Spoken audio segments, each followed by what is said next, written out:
Pretty good. Pretty good. So yeah.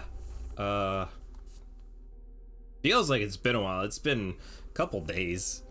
Oh, is it like Thursday? Yeah, that's when I had the great idea, like, oh, I'm just gonna play Dead Rising 4 because fuck it. It's Black Friday game, Black Friday time. Get down, do the Mario. But yeah, fuck. I think the last time I played this was like the 15th. And when I did, it was just like an impromptu quick stream at the end of the night because I was like, I just want to... I should have been online a long time ago, but didn't for laziness, and I was just feeling a little bit out of it. But I was just like, you know what? Fuck it, I'll just do it. I'll do a quick run. Yeah, quick run. Good idle luck so far. So yeah, like I said, like it says in the title, I'm gonna see if I can just speed through this because I'm still on Act 1 of this game. I don't know how to get the how the hell to get to Act 2. I've beaten the guy like 3 times so far. I'd get up from the table and check, but I completely forgot that I can't right now in the middle of a duel. Speaking of which, like the last day and a half, that was a misplay. Day and a half, I have, oh yeah, I forgot boulders can actually attack. The last day and a half, I have been marathoning Yu-Gi-Oh! For seemingly no reason whatsoever. That...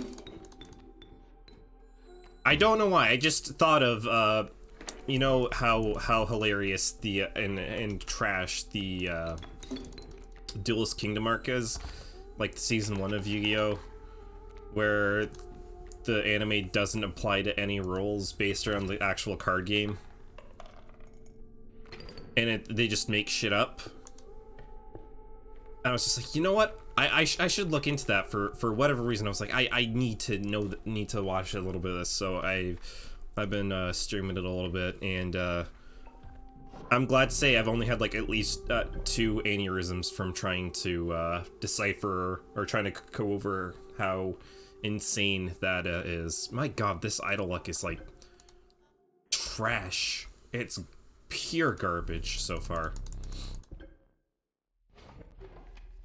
It just feels random, like there's like, especially when they get to like Duelist Kingdom and they talk about like that field power bonus thing, like the first episode with Weevil, when Yugi's gotta duel him. He's like, oh, field power bonus, like the first card that he does that with. It like goes up by like 350 points, and then like another card, it goes up like by like almost 1,000 points. It's like, how there's zero consistency to this. Whatever the hell this is.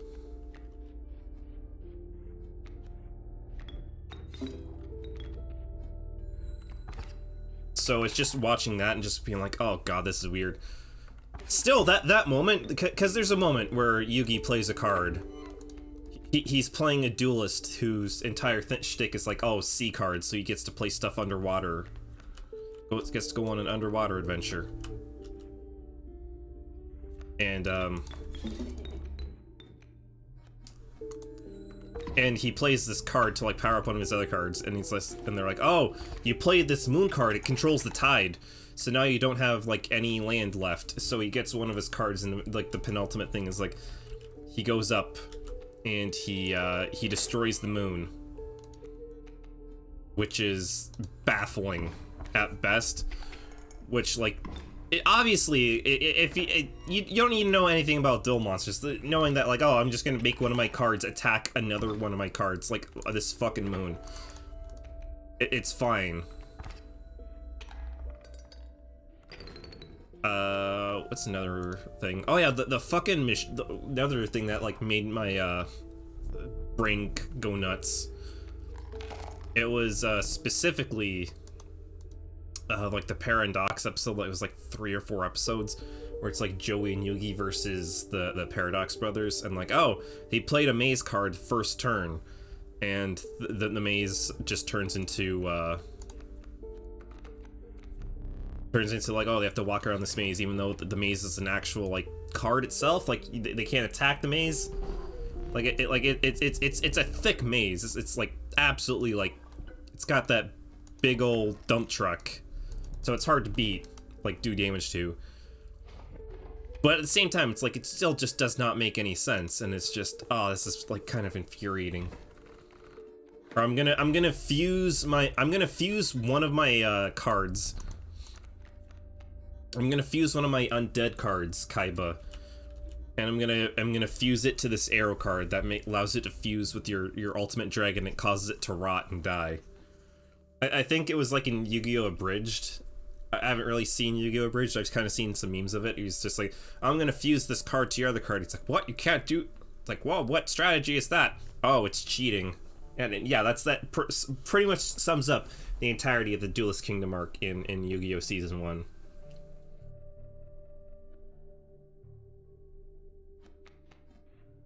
And like the other thing, I hate to harp on Yu-Gi-Oh! Stuff because I don't think people really give a shit here.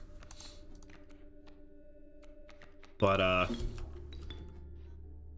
what the hell was it? Oh yeah, it was I was like Joey versus Bandit Keith in the finals, and it's just like, oh yeah, machine monsters are completely unaffected by any kind of magic attack, which is like that's literally the dumbest. That makes them like horribly broken things. Just suddenly saying like, yeah, almost all the cards in your deck that can like actually do like actually fight back. Nah, it can't do that. It can't do that because they use magic, and apparently it's off the table.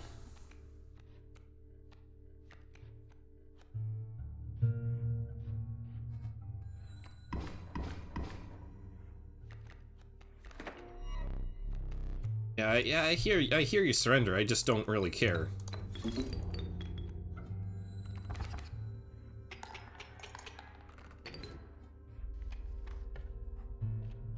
And then I always thought, like, you know what, Yu-Gi-Oh! Season 2, they actually start playing by like the card game rules.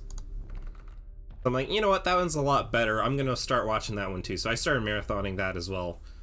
And to my shock and horror, they do that same kind of thing where it's like, oh no, it's just complete bullshit too. It's like early on, like Joey's fighting some guy who's like, oh, I'm psychic, and he does this like time wizard thing where it's like, if you play your time wizard, and it's like, I think it's in like the actual card game, you flip a coin, and if you call it, you get to wipe out cards on your opponent's side of the field. If you don't, you wipe out your side of the field. So there was always like a strategy where it's just like, oh, he puts this one card on the field, and if he gets the time warp, which like 9 times out of 10 he always gets the fucking time warp, because he's a protagonist. He caused like the other side to like wipe out and die, but like this guy's got this card called Jinzo out, who's a big beefy boy.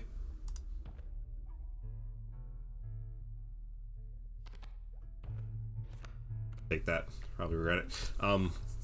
This card Jinzo out, and he does it, and they're like, oh, he's not affected. It's like, oh yeah, his armor's by like a titanium alloy that it doesn't rust for like tens of thousands of years. I'm like, oh, fuck off! Like, shut the fuck up.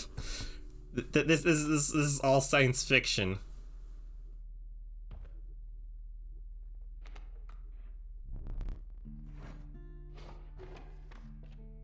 But I guess I digress. I just recently finished. I guess I technically finished the Battle City arc,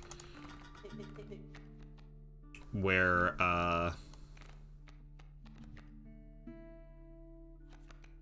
the Pharaoh finally beats Evil Merrick.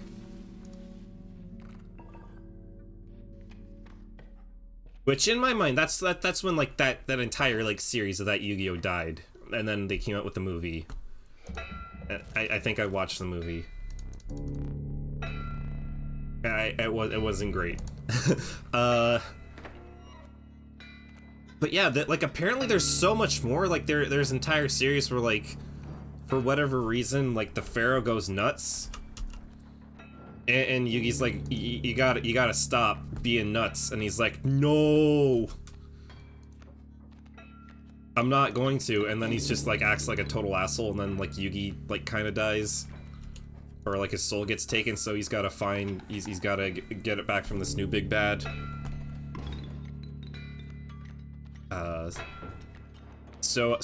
Apparently it's like an infamous moment in like the Yu-Gi-Oh anime and like in kind of like memes, where like Weevil Underwood, like the guy that I was talking about before, the bug guy, he's a big cheater. That's like his entire shtick. He's a cheater, and he like does whatever he can to like just do underhanded shit. God damn it, fuck my ass. I didn't get the pack mule. So I think like at one point like they're dueling on top of a moving train, which is kind of hilarious. And then he's just like, oh, I have this card that has Yugi's soul in it, and he's like, oh, I'll give it to you. And then the Pharaoh walks over, and then he's just like, oh no, I ripped it in half.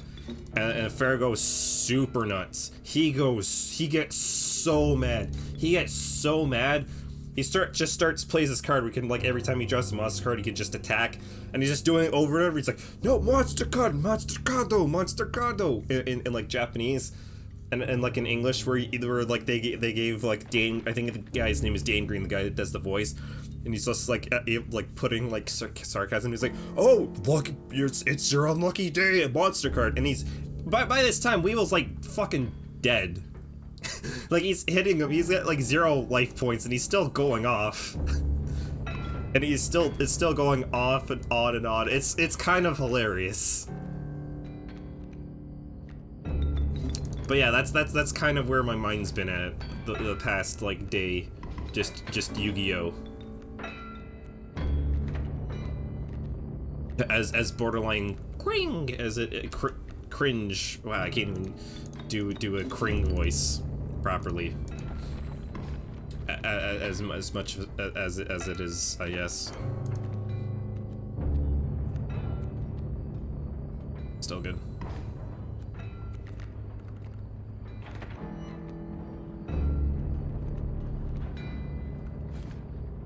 God, I probably need some more coffee, because my lord, or maybe even less coffee, because with the amount of I'm like just talking, going off about like Yu-Gi-Oh that nobody gives a shit about, other than me, I guess.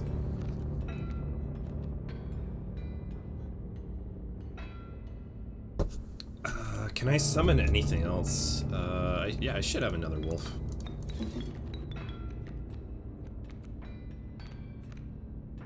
Summon that, and nope. Frog, Rattler. Oh fuck, I could have just summoned my Rattler.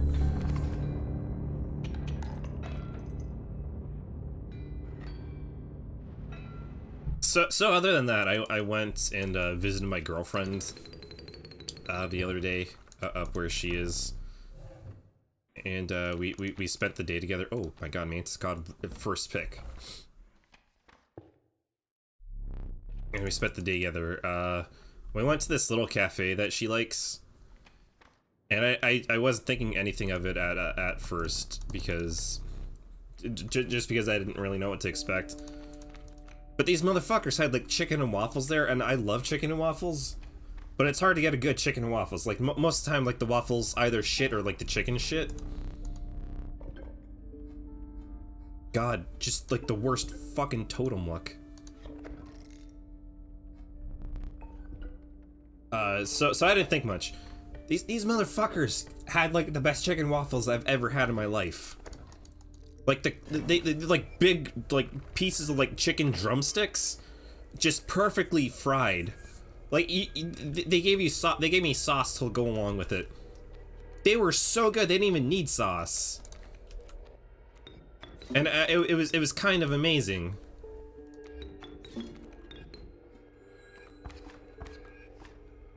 Just eating something that good so early in the morning, just... I know they say like breakfast is like the most important meal of the day. That pretty much shows it right away that like why it is. Because, like, if you have a good breakfast, the rest of the day, you just feel like $1,000,000.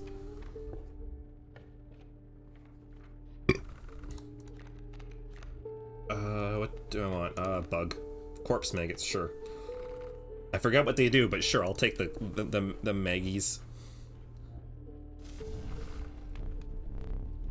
And Hands by the Fire, obviously Mantis God. Not gonna risk it. So eventually, at the end of the day, we went down and we watched the new Resident Evil movie, Resident Evil Welcome to Raccoon City. And I was kind of interested in it just because I have morbid curiosity with trash. Which I've started to realize is like a character flaw of mine. So we saw it.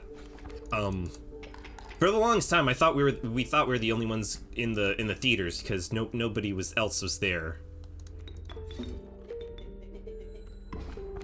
I think it was like a few minutes right before, or like a few minutes into like the opening, not opening credits, the opening kind of the opening previews, because you know like at the movie theaters now, it's like you just can't go and see a fucking movie. You have to watch like 20 fucking car commercials for a bunch of fucking cars you're never gonna buy because you're let's face it, most people are broke these days.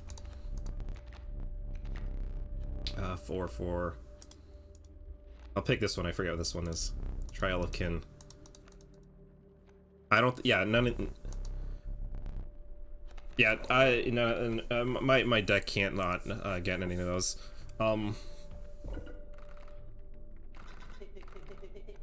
Bullfrog. So, in the previews, I don't really remember many of the previews, to be honest. But the movie itself, so I've played a lot of Resident Evil in my life. I'm nowhere near like the top like quote unquote percentile or whatever the fuck for being like a big fan of it. But I feel like I know like a little bit enough about it, and like I've watched like lore videos and stuff. I've played a bunch. Damn, that was a turn one. So, my girlfriend, she doesn't really know much about Resident Evil.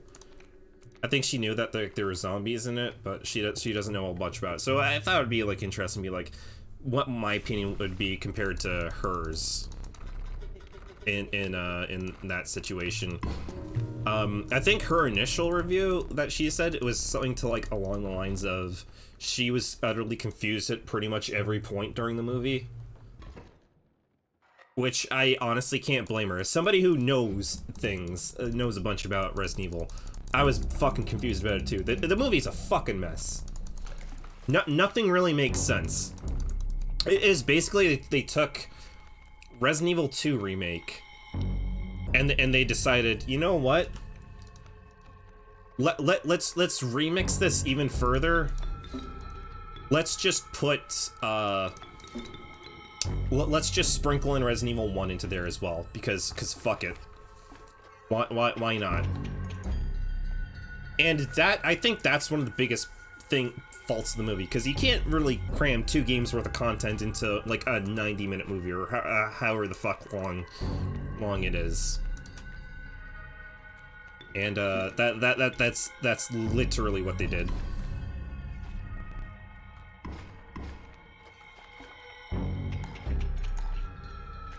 Oh god, I just realized my Mantis God is gonna die. I think I'm good, no matter what. So some things, not to be like entirely negative, because there were some things I did like with it. Like yeah, one of the first things you see at the start starts off in an orphanage, and you have like this poster behind a nurse that's watching the Golden Girls, which is kind of great. Oh my god, 2 Mantis Gods! Oh hell yeah. And right behind her, you can see like a little an ad for first aid spray, which I thought was really cute and really neat, because I'm like, oh, that's really cute. Maybe it won't be that horrible. Turns out it was pretty bad. So it made like Chris and Claire. They were raised in Raccoon City by because what's it called? Umbrella had this orphanage, and for whatever reason, it's just like, oh, we're gonna have these kids there, and that like they were there, and like they have Birkin as like the lead guy there at the orphanage, which is kind of weird because it doesn't feel like that's like properly, because like the Birkins are like more like they're like unethical science people, like egotistical. They don't give a shit about children. They don't even give a shit about Sherry really in the games that much. They're indifferent at best a lot of times in the games. So they have that, and right away it's like also really weird because they just have Lisa Trevor there in this fucking orphanage.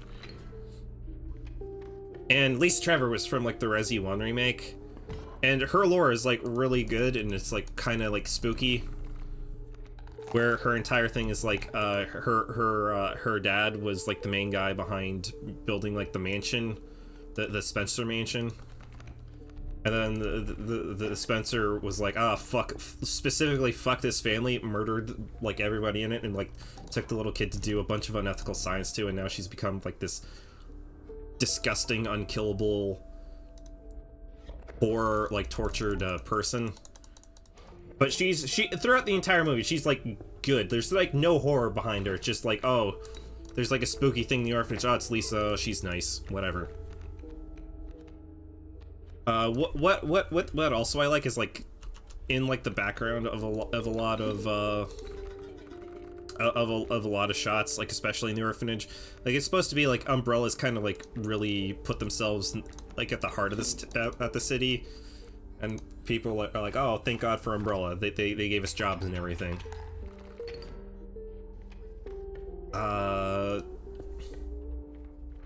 So there's like a lot of Umbrella propaganda, which is like, you know, it's just a nice like little world building thing, you know. Fuck. Okay, I thought I heard a phone ring for a second. I thought it was in at my house. I just realized we don't even have like really have cordless phones, especially on this floor. So I don't know what that's all about. Oh my god, a third mantis god. I'm gonna take Gek. Always pick Gek for no reason. Well, I need some more coffee before I rant more. So I think also like one of the biggest another one of the biggest problems that Leon's in there, but they can pretty much assassinate Leon's character in the movie. So Leon in the games, like his entire thing is like he was supposed to he's Ricky Cop. Missed out on like the whole like kind of outbreak because well initially in Resident Evil 2 it was like he slept in and before things went to like complete shit, which caused him to like miss out on a bunch. I think it was like in the remake where like he was just told to like kind of like stay back, and then all of a sudden he was just radio silence, so like he went to go check it out because he's a cool cop guy. In this, they made Leon just a complete fuck up. Like his entire thing is like of why he's in Raccoon City is because in basic cop training he like shot like his partner, like some other guy in the ass, and his dad is like a big like cop guy who got covered up, and this is like the only place they could stick him, which is not good, because I mean, again, like Leon was never that incompetent in any of the Resident Evils. Like even before he was like a superhero like action man in Resi 4, he was like more than competent enough in Resi 2. Which mantis god is that? 1-1.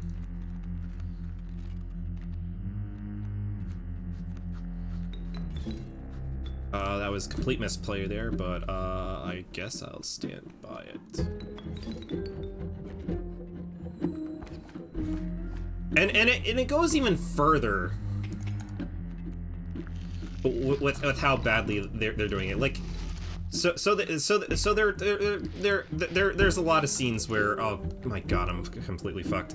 A lot of scenes where it's just showing how much of a fuck up Leon is. Like, he's fallen asleep in this diner, and like they have like the rest of the stars, like Alpha Team in there, quote unquote, rest of them, which I'll get to in a second, I guess. I'm just getting bad draws, oh my lord.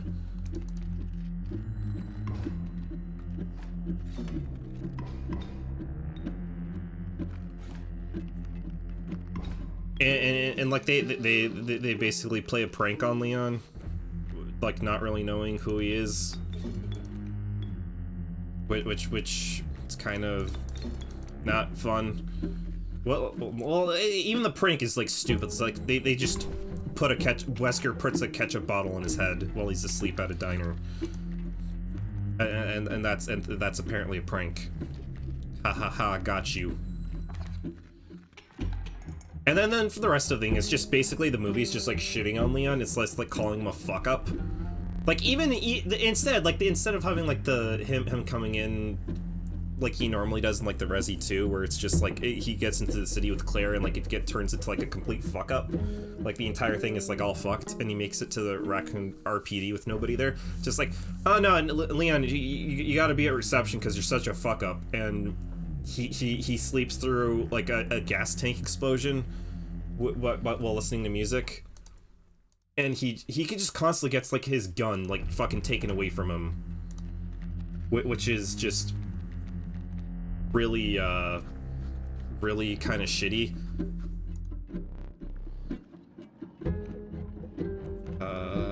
Is there anything? Adler Death Touch. Change.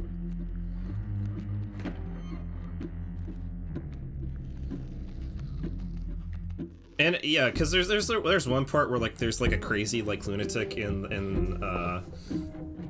the jail cell down below, and he's like talking to them. He's like, "Oh no, you gotta let me out." And like Leon gets too close, the guy grabs him and he steals his gun. It's just like at that point, like the movie shat so much on Leon, where you have like no faith in this character. You have no hope for him. It's just at this point, it's just like, oh, this guy, like fuck this guy. Like you start to hate him too. It's weird. Because you're just kind of just so over it all. Oh god, fucking Moose Buck. Oh yeah, I'm gonna lose this. First time I'm ever gonna lose to this guy.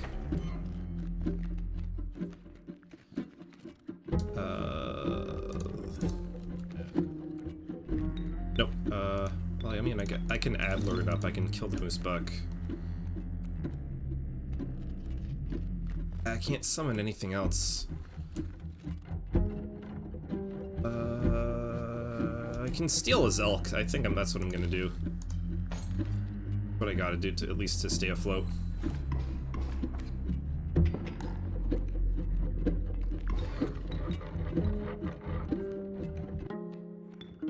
Kill that. Drop that. And I think I've almost won. Yeah, it's just moments like that, and like the only thing I think it really does is like there's a payoff with Leon at the end of the movie where he's the one that kills Mutant Birkin. That's Leon. Like every other character, like there's no real character to them, unfortunately.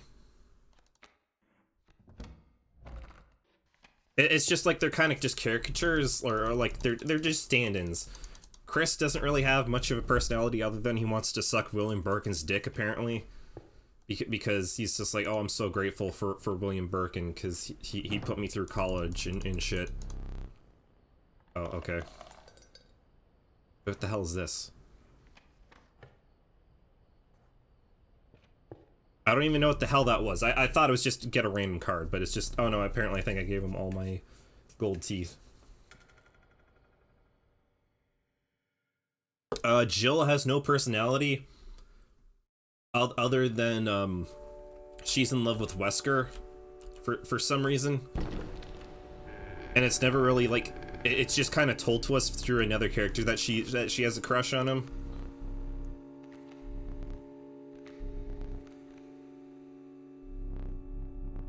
which like, I mean, for like Jill, that's kind of pathetic as a thing, because Jill is like a really interesting character. Like Jill in like Resi 1, she's like a former thief or something.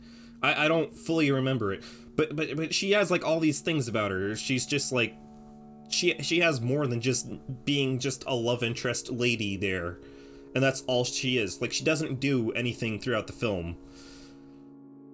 Wesker is like fucking pathetic. Wesker is Wesker's entire thing is like, in the first Resident Evil, he's just he's part of Umbrella. He's like part of a scientist. He's like one of the scientists there. Oh, I didn't even read the pelt. I think I still should be good.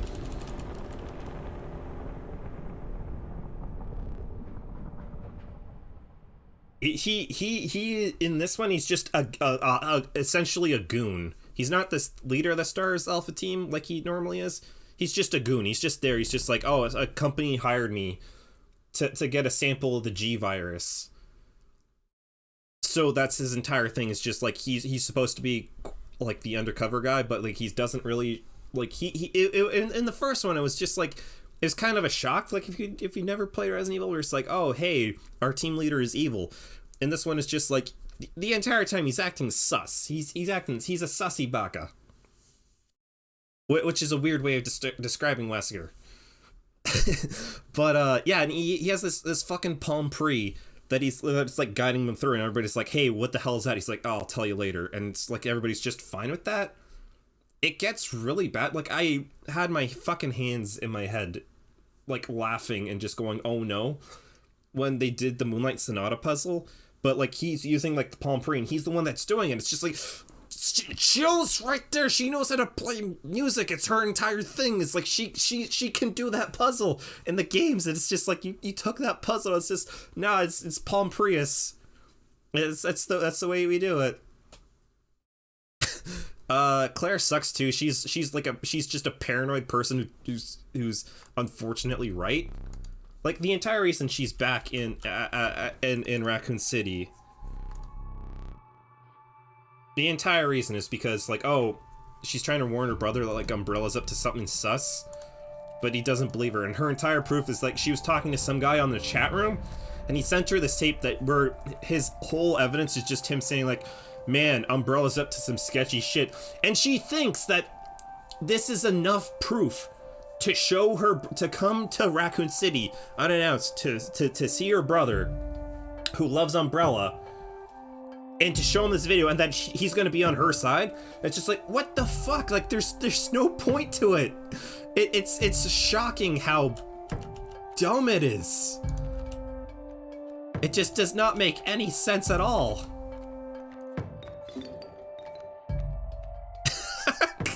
It's so dumb.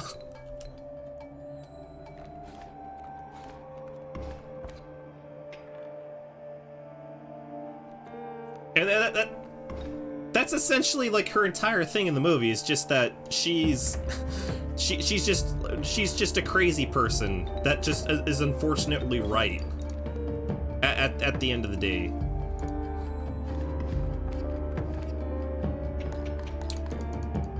Also, it's weird that, like, one of the things that, like, you know about Claire Redfield is that she has like just looking at Claire, she has her hair in a ponytail the entire time, like the entire fucking series. They couldn't even do that, and so the actress has like this, like, all this like curly hair in front of her face the entire time. It's just like weird to look at, because like it's probably just because I'm just a big dumb nerd fan of the series, where it's just like, this doesn't look right. And also, like, Claire is like somewhat of like a cool biker. Like, she comes in on a fucking motorcycle in both games. And this one is just like, no, she has to hitchhike from this creepy fat guy. I think he's a Canadian actor, and he does the part of the fat guy, the fat trucker guy at the start of the Resi 2 remake, the one who eats like the disgusting burger. So they did that, and I thought that was pretty neat. But they also do the same thing, where like, he hits a lady, turns out to be a zombie. For no reason, he has a dog, like a Doberman.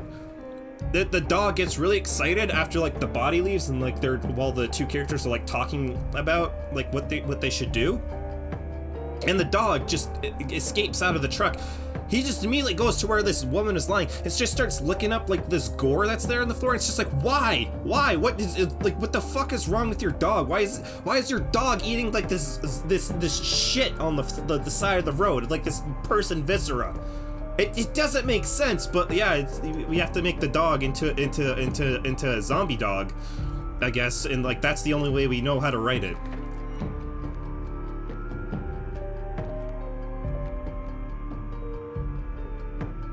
It just doesn't make sense, and it's just the entire time I'm like, what is going on? So when my girlfriend, who doesn't know anything about Resident Evil, this is like her one of her first experiences of Resident Evil is this, and she says she doesn't know what the fuck's going on. I fully believe her, because I don't know, I know what's going on, but yet I still don't know what the fuck's supposed to be happening. I feel like one of those like crazy preachers that goes down to like a city's like city square, like the town crier just ringing a bell going like, the end is coming, the end is coming. This is the way I'm like screaming about this and I'm going nuts about it.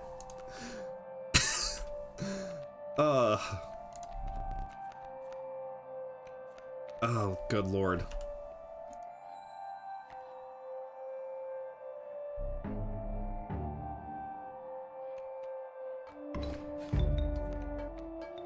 By the way, I think I'm dead because I can't like take anything, or I can't place any cards, and he's just slowly whittling down my shit.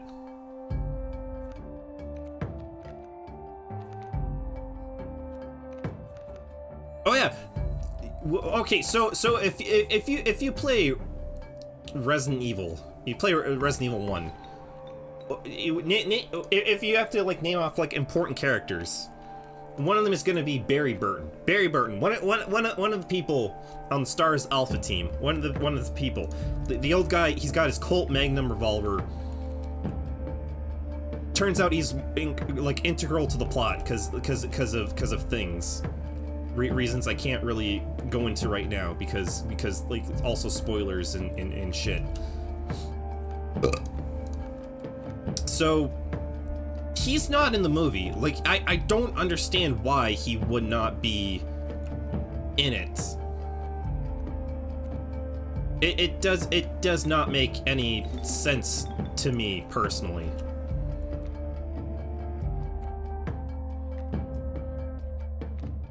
Like I thought they just because of like their whole casting choice, they have like a bunch of people who don't look like the characters and aren't dressed up like the characters in the movie.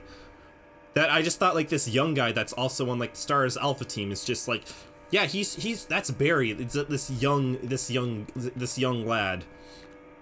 Turns out it's not. It's just a guy they call Richard. And I could be having like a brain aneurysm. Like I don't know who the fuck this is supposed to be, if this is supposed to be an actual character.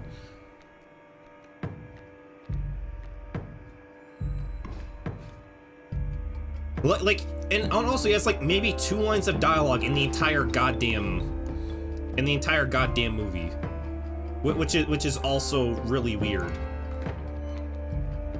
And like one of those lines of dialogue is like him dying, him getting killed by a zombie. It's that scene, and I think that's like the scene where like they say his name. So like all these scenes where he's just there in the background, just like looking cool with a gun or doing nothing. They don't say his name ever, and it's just like who is this man? Who that boy? Who he is? Who he at? You see why like I feel like I'm going insane.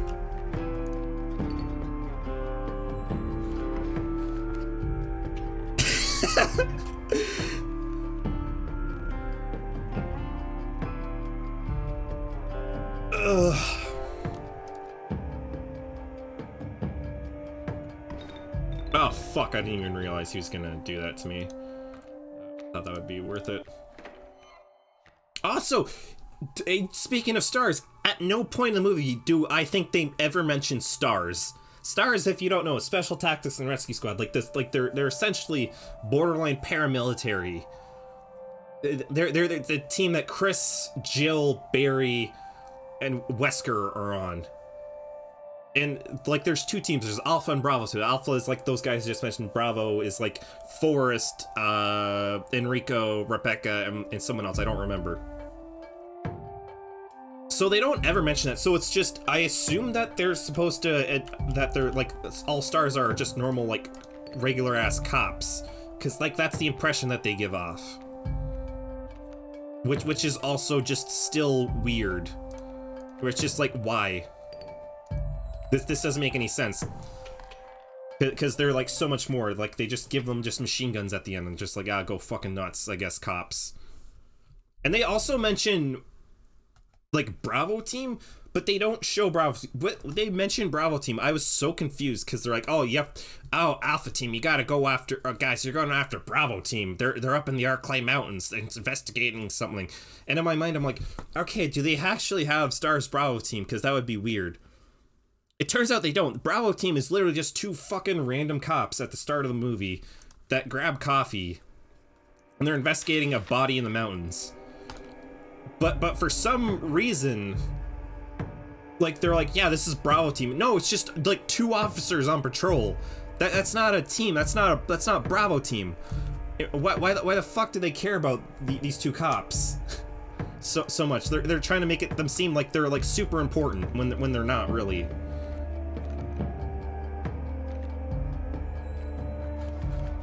Again, it's weird. It's baffling.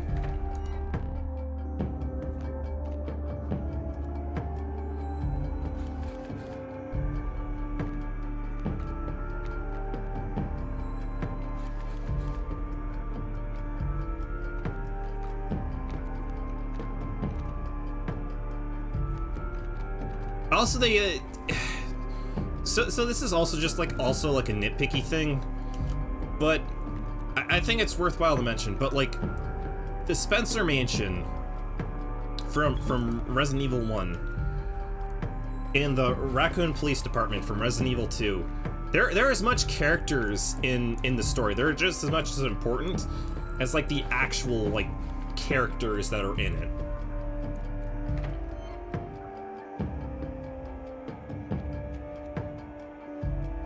You know, like their entire thing is. Okay, there we go. I was like, oh, do I lose? Like, no. Out of cards, I'm sorry. I will attempt to hasten your demise, and then it will be your mercy. Okay, mercy that motherfucker. So, the RPD and the Spencer Mansion, like I was saying before, they're important characters. Just the storytelling that's given throughout them, like the things that happen in them, the way that they look, like the lore behind them, they're very interesting things. Like the entirety of like the mansion, I mean of the RPD, because I say this movie's mostly RE2. It used to be like an art museum, so like that's why it like looks so weird. And like the entire like entirety of it is just a weird layout, and why there's just crazy like art shit all over the place. That's interesting. They don't do anything with that. It's just, and except for like one shot that they show of them in the center with like Cleon asleep listening to music, where they show like the opening with like the giant statue in the center. They don't do anything with that. Like every other shot is just like a generic office building. That's like that makes my head hurt, because it's just like that could have been cool just if you planned an entire movie just around this. And just cut between Leon and Claire. Like you could do a cool movie with that. Even again with like Brian Irons, because Chief Irons is in this. Even though I don't think they even say his name, and I could be completely wrong. Irons is completely different. Like he in like the RE2, he's like a villain in it. He's in on the Umbrella shit. He goes nuts. That's part of it. That's part of the character. He goes nuts. And just dealing with them, and like even the entire thing of like there being zero like ammunition like just in their armory, because like that's one of the big things like early on. It's like, oh, they got to go to the armory and because they got to stick around and fight zombos. there's like nothing there, and it's just like that doesn't make sense unless you have the context of Irons it went fucking nuts, and like weeks before like the zombie outbreak, he started like putting like charging people to like hide shit all around. Like that's why in Resident Evil 2 when you're like you're running around, it's like why are there handgun bullets behind this painting? It's like, all right, it's because Irons is like crazy and he just hid shit there because he wanted like other people to die. They don't even have that justification where it's just like, why this again, this doesn't make any sense. In this, he isn't even a villain, but like they imply that he's in on it because he's like, as soon as he sees like a zombie, he's just like, yeah, fuck it, I'm gone. Tries to leave, can't leave, comes back to the station. He's just like, all right, I know a way out of here. They go through the orphanage because there's like a secret passageway through there. Immediately killed by a licker that that Leon and Claire don't even have to fight because Lisa Trevor comes out and like fights a licker, which is as dumb as it sounds. After your battle, your group of creatures had disbanded. You had no further need for them. You are now in the company of a friend. I did this all for you, you know. To breathe, to slumber, to eat. This is not life. This is the thrill and the kill, the woe of the vanquished. You have now lived, truly. So now you may eat. Right, flesh cake. Enlighten me, what would make it better? I've come to expect nothing from your kind. If you do not want it, then come with me.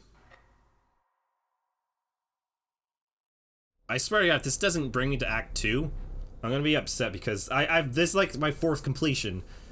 And I've seen like people like, oh, they're just like instantly in Act 2. It's just like, let me advance in this game, please. I like this.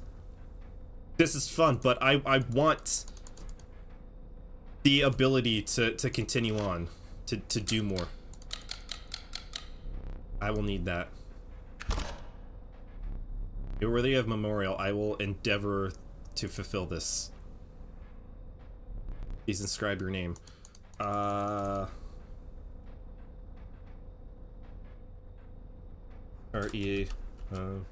R-C. There. Resident Evil, welcome to Raccoon City. You know, the only prize this movie's gonna win. By the way, I think this goes without saying it, as much as I'm ranting on this movie, it is significantly better than the Paul W.S. Anderson Resident Evil like 6 Elegy or whatever the fuck it's called. Those were like pathetic.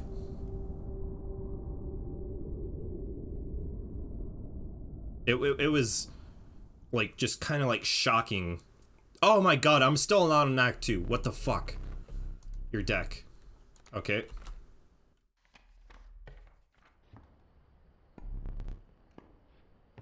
How do I get to Act 2? I'm actually like kind of like rattled.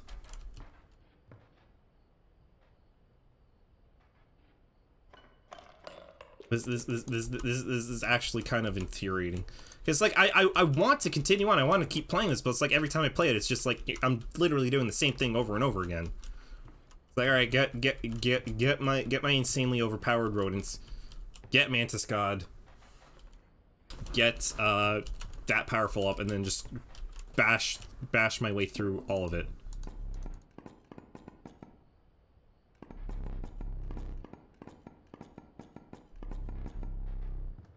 Hold on, hold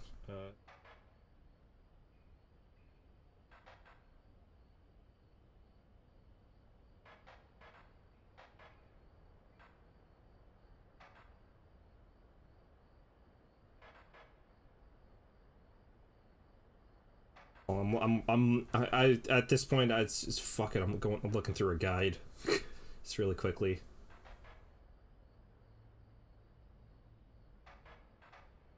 All right. Oh yeah, Act 1 guide 404 not found. Act 2 guide 404 not found. Act 3 404 not found. This is insane. It's just like, again, I don't know if I'm doing something wrong. There's like no feedback as to if I'm doing anything wrong or not. Because like again, Like, how many times do I have to beat this? How to trigger Act 2.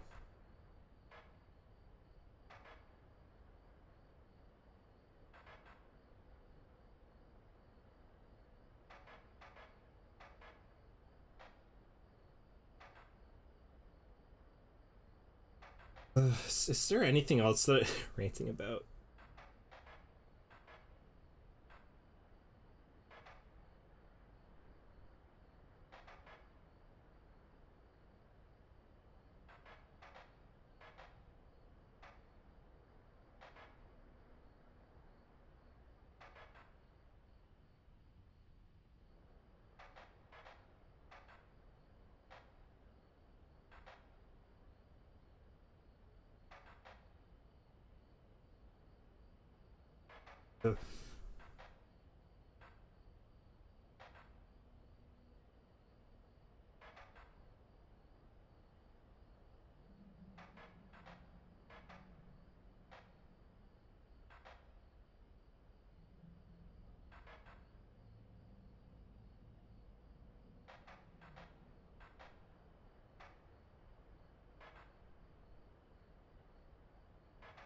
Boon.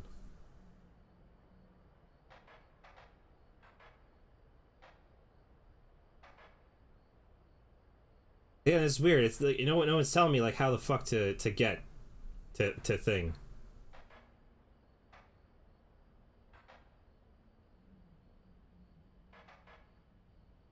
First boss, defeat the fourth boss.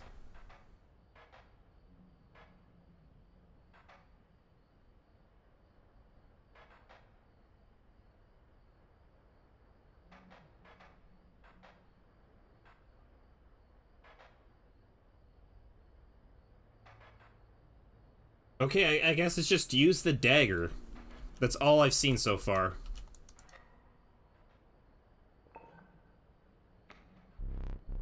I do relish snuffing out your ex's candles before as a boss. Perhaps you will now enjoy it as much as I do. Okay, so getting dank smoke. All right, I get. Well, there's also like this painting thing. Hold on, how do I open the painting?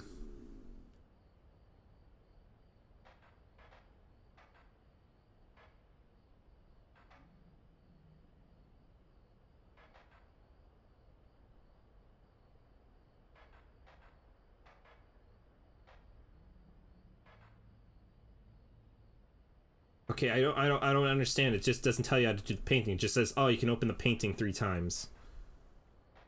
I don't.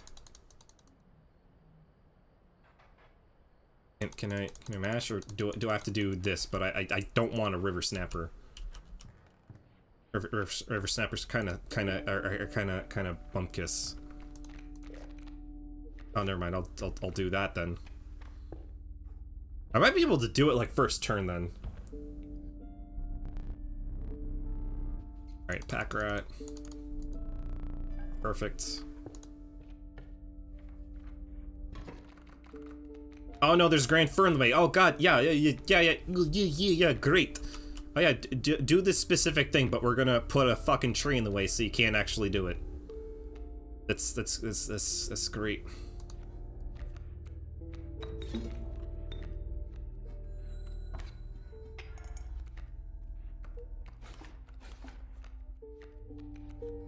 Squirrel, that.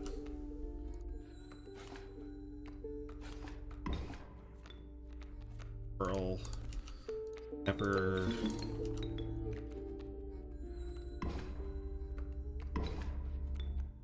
Oh, I can actually summon. I'll surrender. Yeah, I don't care. But the men of Springfield were too brave to surrender. Man, old Simpsons were so fucking funny. Just a joke as dumb as that is funny enough. Oh no, Sony, you don't need to cram technology into it. Technology.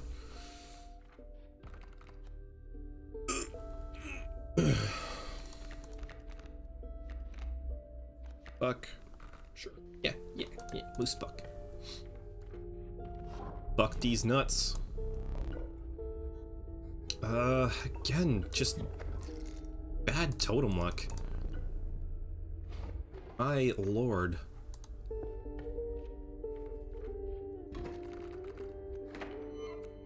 Yeah, nice top deck. Not really, I mean, Stoat, you kinda suck. I'm not gonna sugarcoat it. You're kind of a bad card. Bad play, it's fine. You can tank one coyote. That's as good as you get.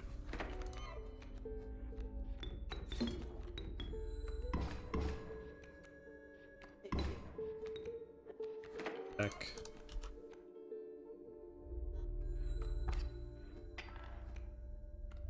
Oh, I forgot. Oh yeah, that's like probably the worst thing I could ever have for Squirrel. Think you got me this time. No, I'm too brave to surrender though. I probably should have done that. Fuck it, you know what? There we go.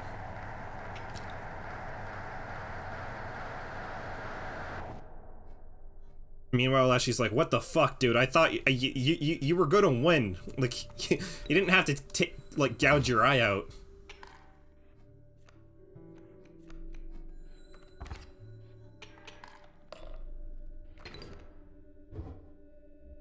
Believe it or not, you're not the first to lose an eye here. This isn't much fun if you're half blind. Perhaps you'd like to replace it?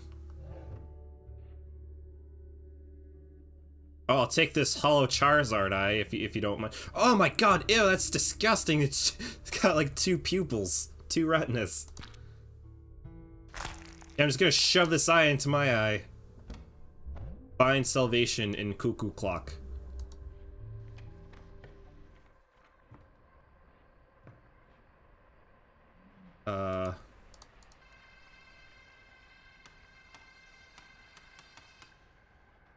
That.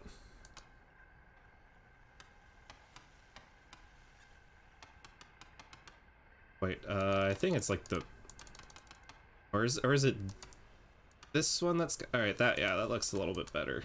That's there, and then I got that initially right there. Take the film roll before he sees it. Now.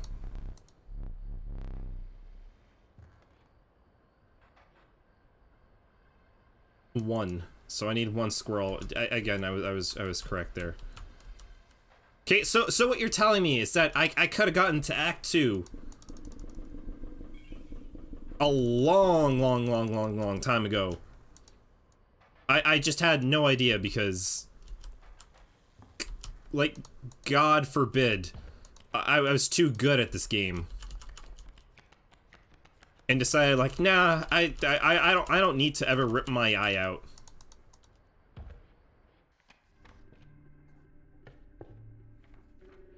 Good lord. Alright, regardless, we're getting to Act 2 tonight.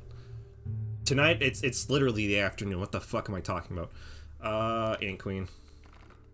Probably the wrong play, but, whatever. And of course, I'm gonna miss out on another totem opportunity.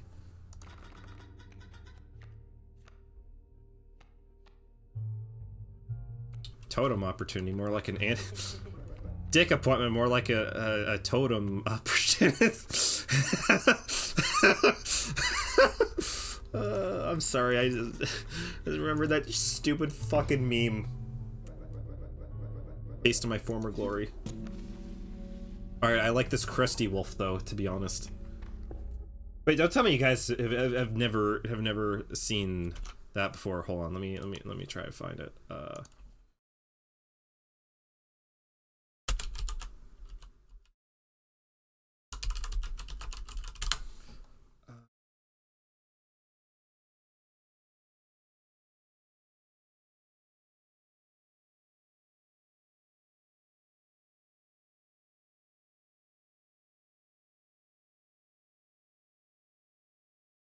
No, I can't. I don't think I could find the original, because the original was so much more funny. But yeah, just, you know what? Yeah, just send me to this. Yeah, Twitter literally link. Oh, hold on. Oh yeah, probably print screen, because I'm not on a Mac, and I'm not on what's it called again? XSplit, where I could just like easily do that. I think that's like probably the worst thing about OBS. Because with XSplit, like you just like quickly kind of like highlight something and then open it up on stream. With this, it's just you have to find it. You have to you have to find a thing. You have to like save it. You have to open it up. You have to render it. With that, it's just like you just pop it open.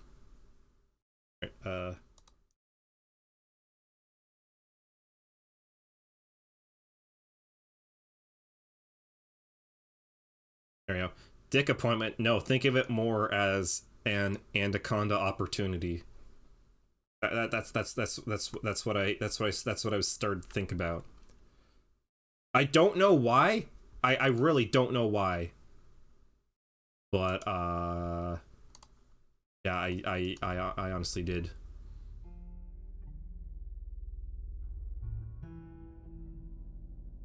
Alright, for a second there, I was like, I was literally just about to say, watch OBS be like, oh no, I don't know how to get back to application.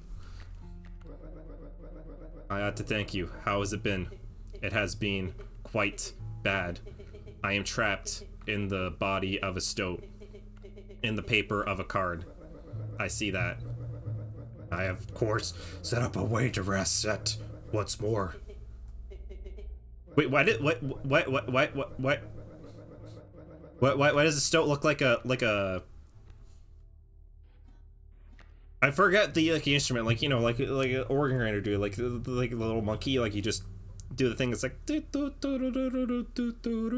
know, one of those kinds of things. I don't know how to explain it, so I'm just gonna continue to make noises and be like, yeah, that's exactly what it sounds like. Yeah, everybody knows what that sounds like, Tyler. It's literally fucking genius the way that I do that. Hockey bank. Think of it as a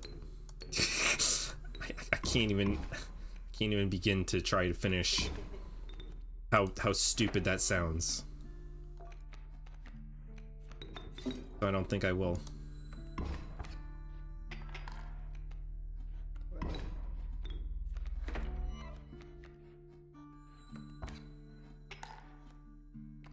God damn it! These fucking squirrels are.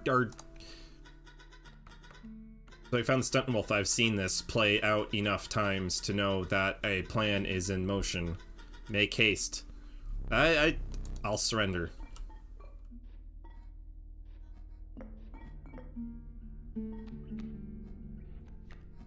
No, I'm too courageous to surrender.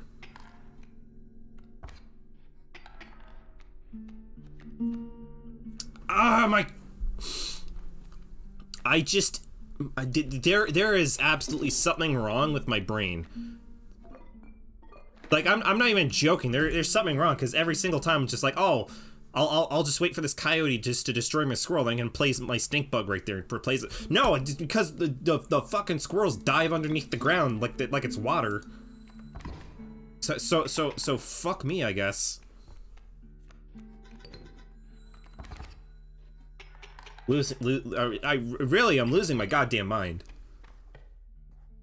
It's not even a meme anymore. It's actually happening. Mantis toboggan. You know what? If in this game, if like anything has mantis in its name, I'm down. I'm down. Just throw me in, coach. All right, what am I sacrificing? I'll sacrifice a mantis. But I can't infuse my wolf. I would really much like to use that on my 1/1 wolf. Yeah. Okay. All right, I'll sacrifice bullfrog then. Whatever. My mantis can now block in the air. Just give my mantis really long arms. Fuck it. Fuck it, I don't care. Do whatever unethical science you could ever want. There it is. It's smoke. It is great indeed. Got that dank smoke.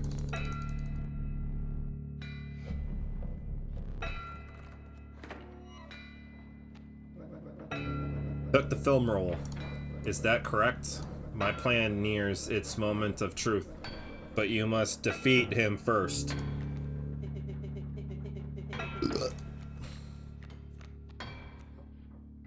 Don't worry, I got this dank smoke.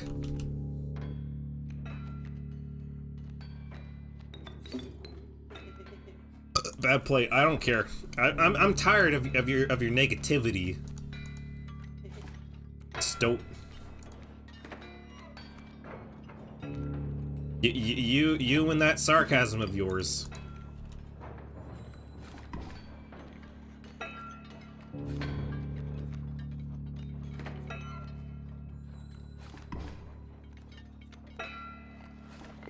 Oh god, it's also weird. Okay, so talking about unethical science made me remember more about Welcome to Raccoon City. So I didn't even begin to fucking talk about William Birkin, because William Birkin is like the main antagonist of main antagonist of it. Though it's weird because he's at the start. He's like the head of this unethical research facility, or like it turns out like they're just harvesting parts from like kids and shit.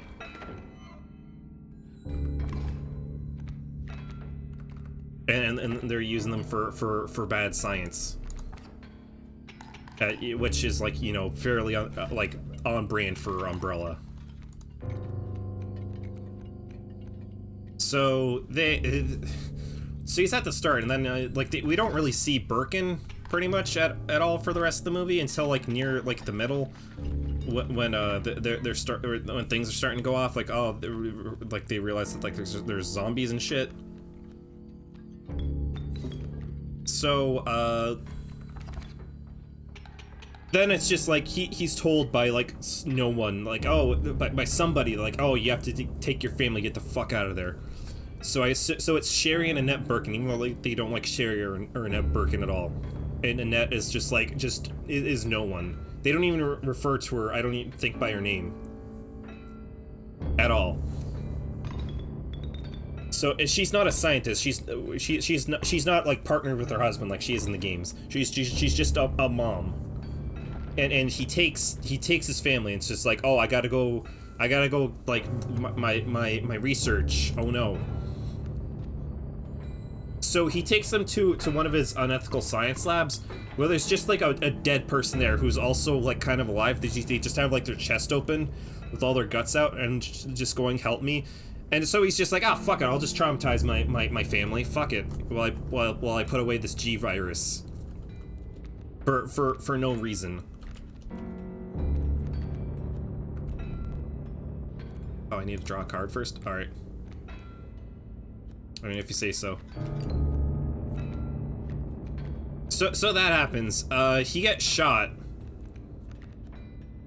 from Wesker, who's also there. He's just like, oh, I'm here for G virus, and he's like, give it to me here, you motherfucker. And he's like, no, my life's work and all that. So he gets shot. Birkin shoots him, and then Annette picks up his gun, and Wesker's like, no, don't you dare do that. I'll shoot you for real. And then she tries to, but misses, and Wesker shoots him, and by the time by that happened, Birkin's already injected him with something, and he gets super upset and starts shooting. No, I don't remember if it was Wesker that shoots him shoots him, or no. So at that point, like I think he ejects himself, and he's just like, fuck you all, you're all dumb. And then I made a joke to my girlfriend, like it's like a joke because Sherry isn't there all of a sudden. I'm just like, oh, and he's gonna look away for a second, and Sherry's suddenly gonna be there with the gun. As soon as that left my mouth, it immediately cuts to Sherry has the gun and pointed out at him, and we both laughed our fucking asses off because that's hilarious. And I think like Jill shoots Wesker, and then they save the kid, and then someone shoots Birkin. And he seemingly dies, quote unquote.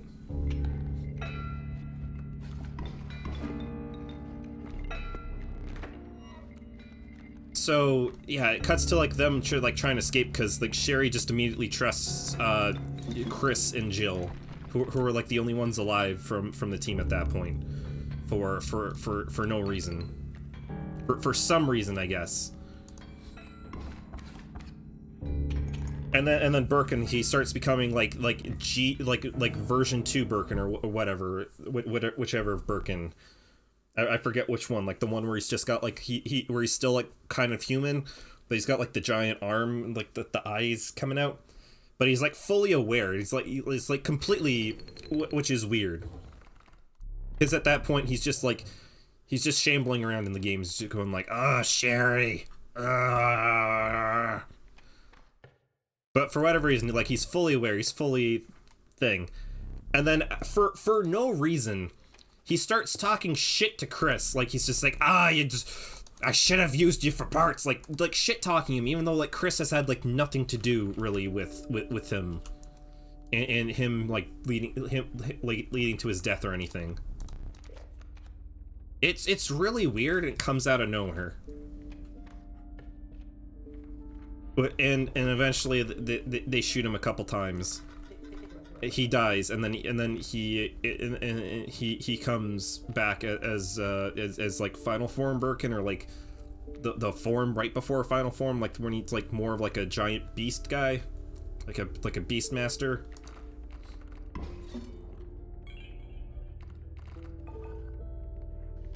But then Leon shoots them as they're on the bullet train. Oh, and the movie just it doesn't end. It just kind of stops. Like, they blow him up. They imply that Umbrella's they full on say that Umbrella's like is like gonna blow up the city.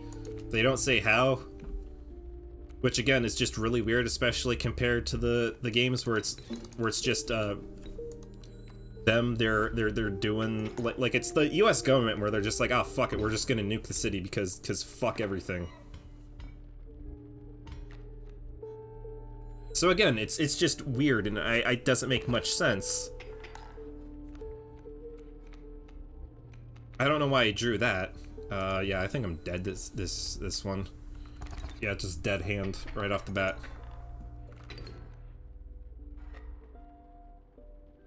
It's fine.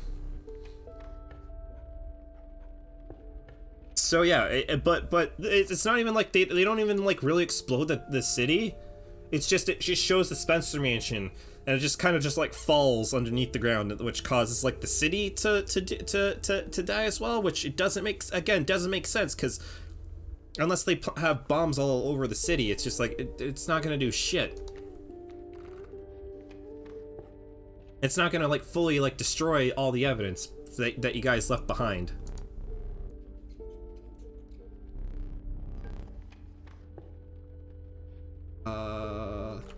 My god, there's no totems this entire game board. Can't go here. I'd rather get the random card and then face whatever totem bullshit's up there. But yeah, again, the movie doesn't make... You know what it should have been? It should have just been... should have just been like either a Resident Evil 1 movie or a Resident Evil 2 movie, because the fact that it's both of them doesn't make any sense. I just realized again I've lost. Yeah, I've lost because these I didn't get the good totem. Immediately, just my squirrels can't block, so I'm completely fucked. That was like a really bad decision on my part. To be completely fair. Death card, cost, 1. That's a bummer. power and health. 3, 2. Double strike and leap. What's a good name for this? Anaconda opportunity. There we go.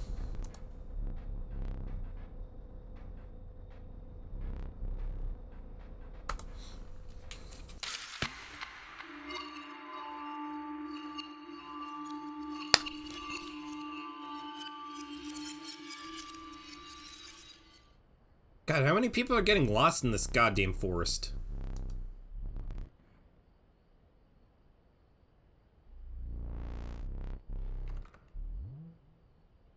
That fat. Oh my. What the fuck happened to the wolf? The wolf got even crustier. It doesn't even look like a wolf, it just looks like an angry bush. Which, ironically, is the name of my favorite adult film. You only want such a creature in your deck? The side of it does try my temper, but has been telt, so it stands.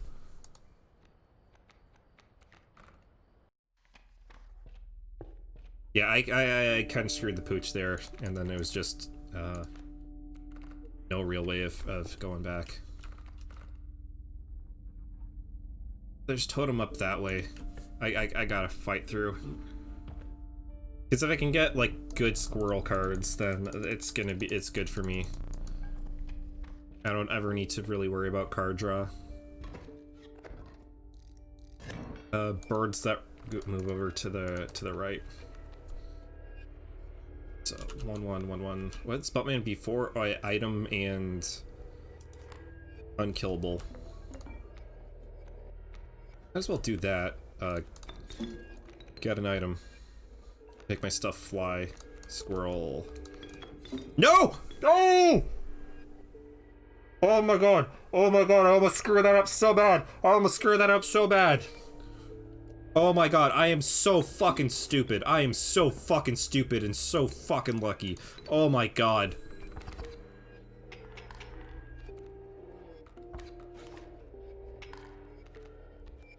Oh my god, I am the luckiest dumb idiot ever.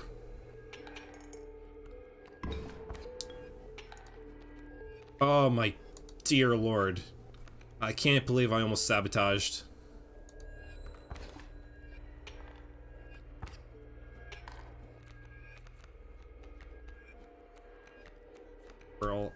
Yeah, I'm good.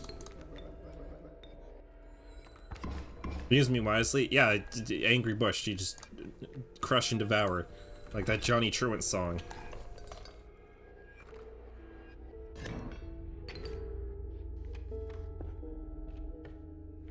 Alright, let's get some pelts, I guess. Oh god, oh god, I forgot to get the good, I mean the other, like, 5. What am I talking about the other 5? The other 3, teeth this round. God, I'm just making so many little mistakes now, it's just that I'm just trying to speed through. Double strike or to the right. God, it's just really bad luck with squirrels.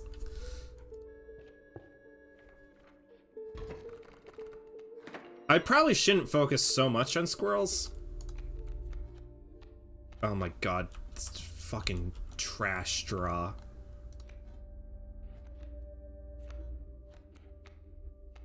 Oh, it's fucking garbage.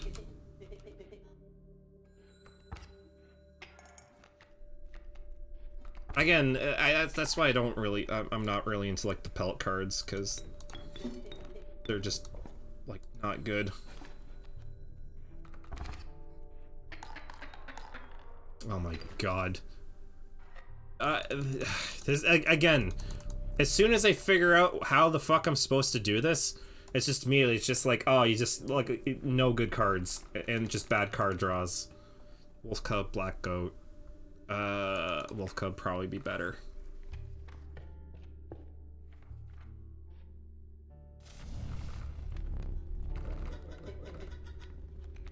What would be a good thing to buff? That would probably be good.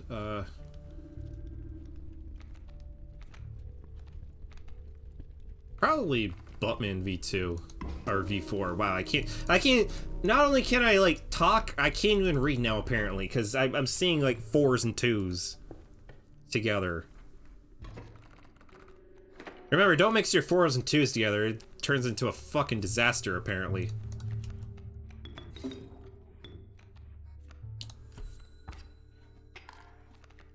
Oh god, an alpha.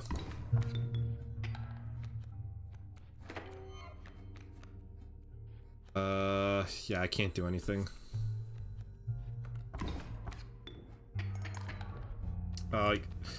Again, oh, I can, you can actually play Pelts!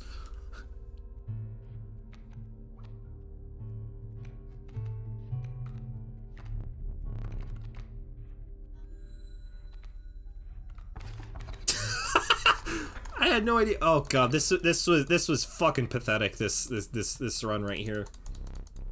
Made it so far. No, I didn't even make it to the end of the board. Jesus Christ. Oh my god, I have to start speeding. This is probably like the worst day that I could probably like need to fucking make dinner. Oh, you can actually make shit for free. Power and health. 2/2 for free. Extract sigils. Oh, I'm gonna make this even better. Never did ask your name.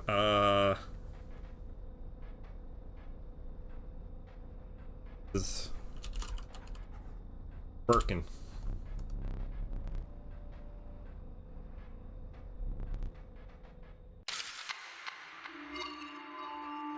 Oy vey.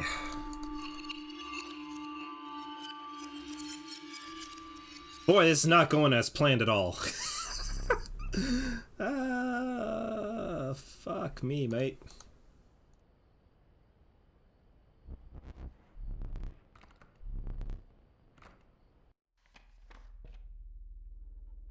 What's up ahead? I can't see. I can't see. The goggles, they do nothing. Let's go for a Beastie Boy. Thank God it was Intergalactic and not Brass Monkey.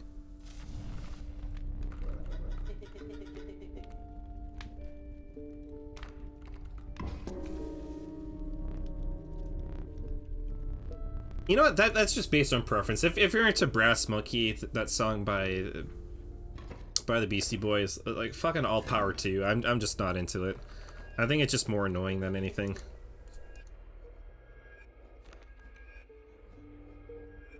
Someone does that bullshit.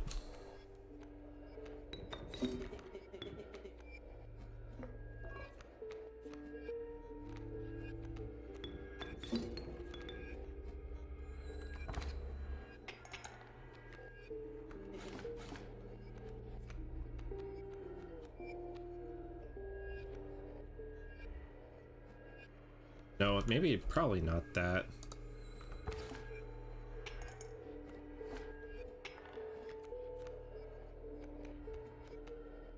Wolf Cub, that's probably the best bet.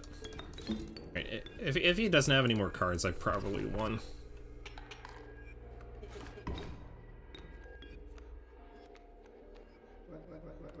Me it again. Oh god, I forgot how crusty he was.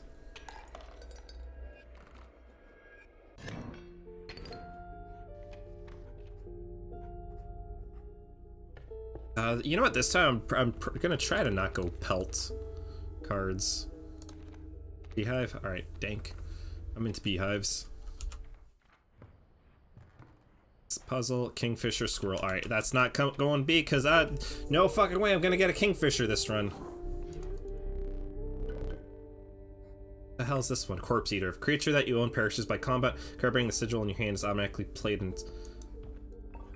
God, that's probably the best we can do.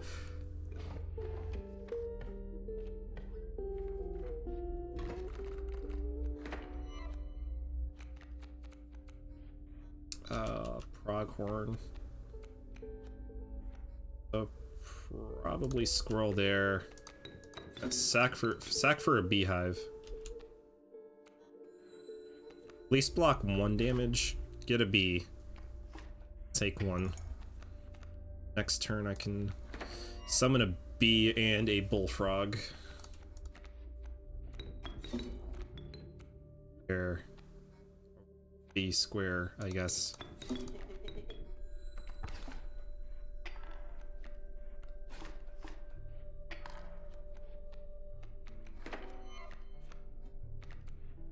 Then I can start attacking him and bringing it back a little bit.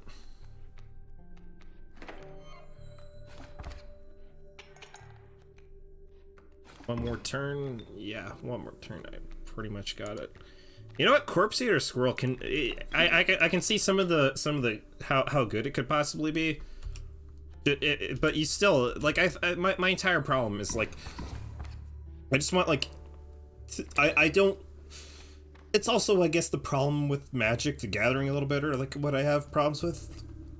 How you just want to like just draw and play cards, but getting like mana blocked to a certain degree. You know, because sometimes you just want to just constantly just play your cards, because sometimes it's just like, oh, I can play this and get this like win, or like swing the thing back in my favor. But once you get to like a point where it's just like, oh, I don't have the mana, or I don't have the sacrifices because I need more squirrels, it just gets more like fuck everything at that point. I don't know what the fuck is wrong with me. I gotten super emo. You may cut up one of my cards with these. Right. Dank. I'm into cutting up cards.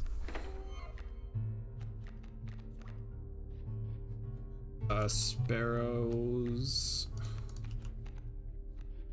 Sparrows only have one, right?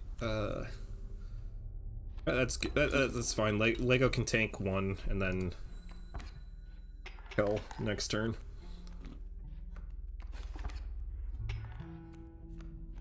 Roll again. That's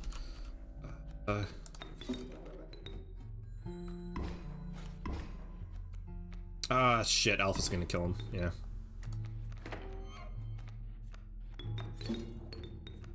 Yeah, but still, I'm in like complete control now.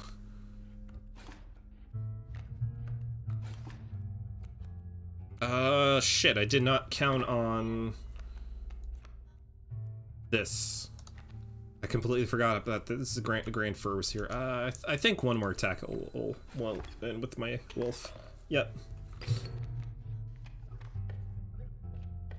All right. Again, I'm gonna risk it and go for a good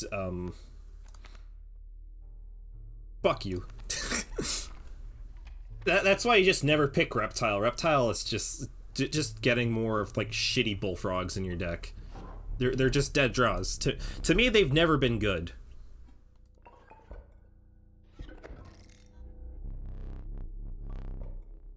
Just at no point have they ever been good enough. Like, yeah, they'll block like a damage from like 1, but then that's it. Like every other thing that they do is just they're just so pathetic and weak.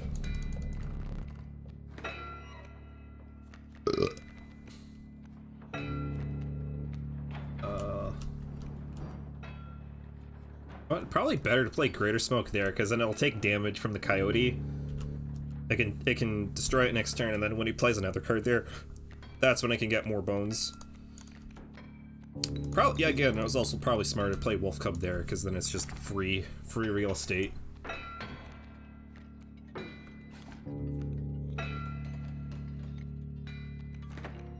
Start drawing into squirrels and just start building up.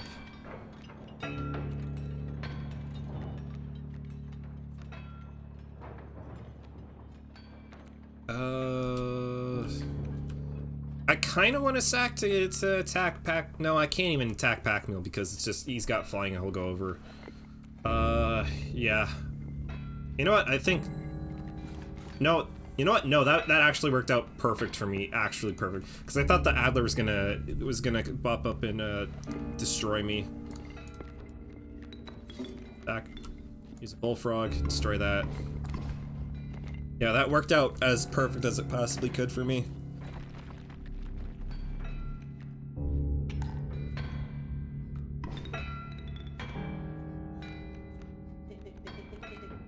Easy boss, just pop that.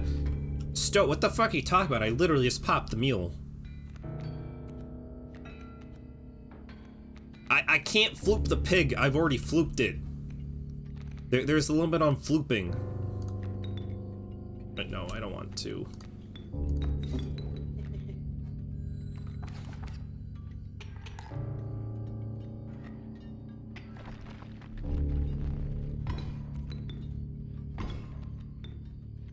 You know what? This might be actually really good because now Wolf is just gonna destroy on turn 1, and then I can just start building up stuff again. And the gold nugget.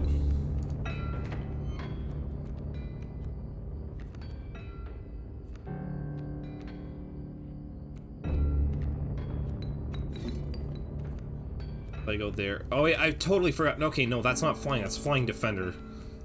I'm sorry, your card is like kind of trash Lego. I just thought that I thought it was just a decent thing, just to, you know, like, oh hey, you're here a lot, so I'm gonna tribute you here in this card game that I'm streaming. Be thankful that it's not another kind of adult tribute on the internet.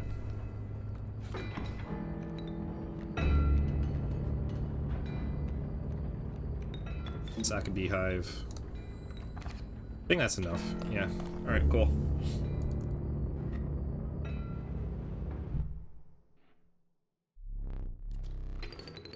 Hopefully we get a Mantis God in here. Ouroboros amoeba. The dolls. Filthy feral hog becomes incensed when chimes are struck.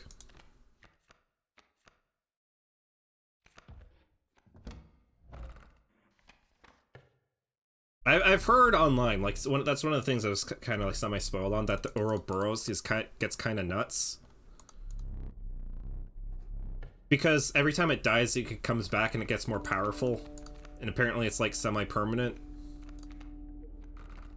How big you can get it. So that seems like a good pick. I mean, especially out of all those, I'm not super into amoebas. My lord, today it's nothing but bad luck with totems. Other than the rabbit was probably the best. The rabbit, the burrow or whatever the hell it's called, with rabbit, probably one of the better things you can get that you can get.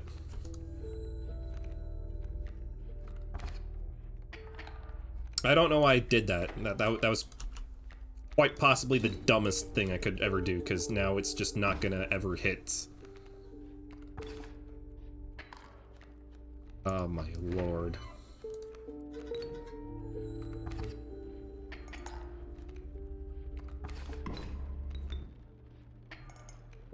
It's gotta be a good card. Greetings. Alright, perfect. I can just blow up his bullfrog now. Cool, board wipe.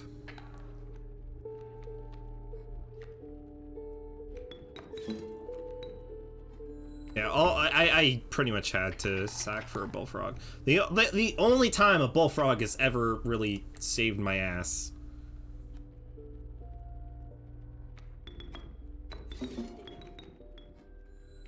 Do an Ouroboros.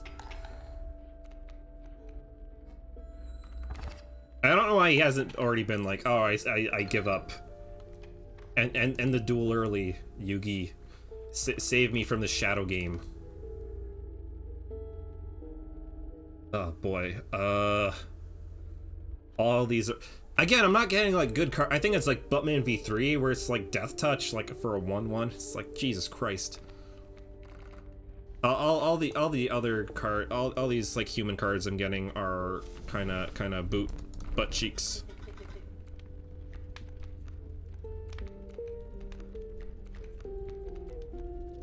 More health. Who could use more health, honestly?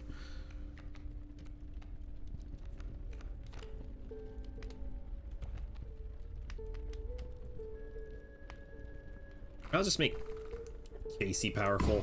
Fuck it. Why the fuck did I name that KC, by the way? I legitimately don't remember.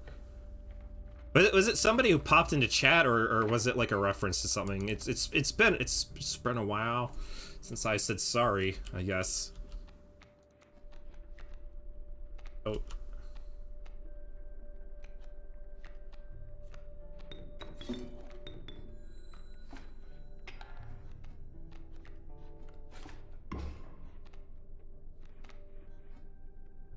Oh yeah, I forgot it had that. It had the ability where it's a little bit spicy.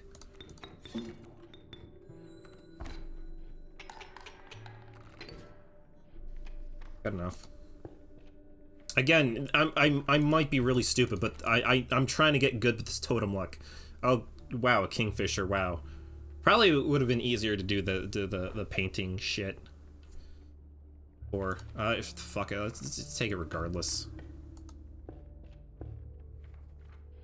Probably stupid again. I'm harping.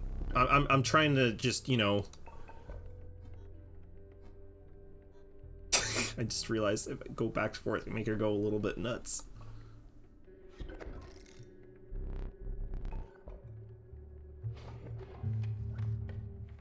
What was it again? Nothing. Kingfisher over there. Squirrel over there. Right, now I have to actually do that in the second area. It's easier to do any of those in the first area because there's just not nearly enough creatures that that Leshy can do. Guardian. For a second there, I thought the effect was like, oh, they got bears inside of them. Insider bear is like a real fucking terrifying thing, I guess. Play it there.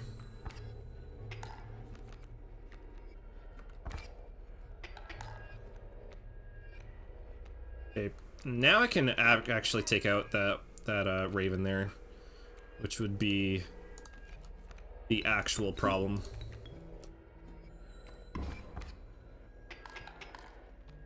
I think with that, I might have just helped myself quite a bit. Regardless, just sack here. It's kingfish him back. This might actually be, yeah, that's actual damage.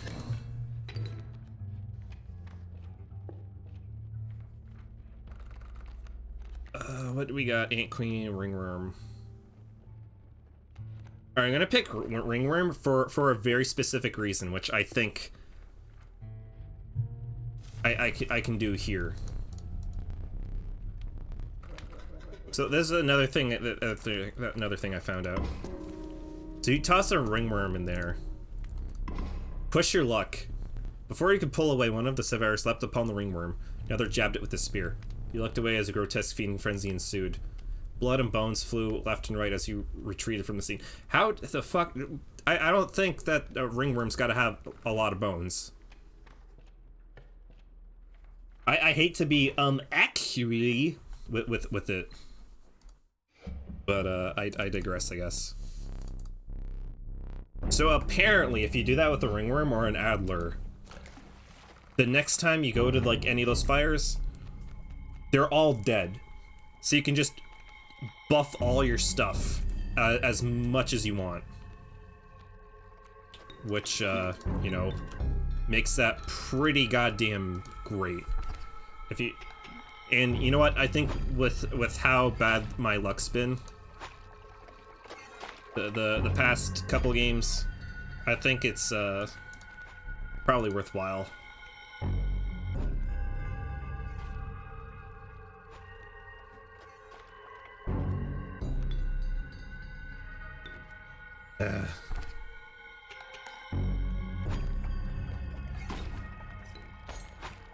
Okay, squirrel.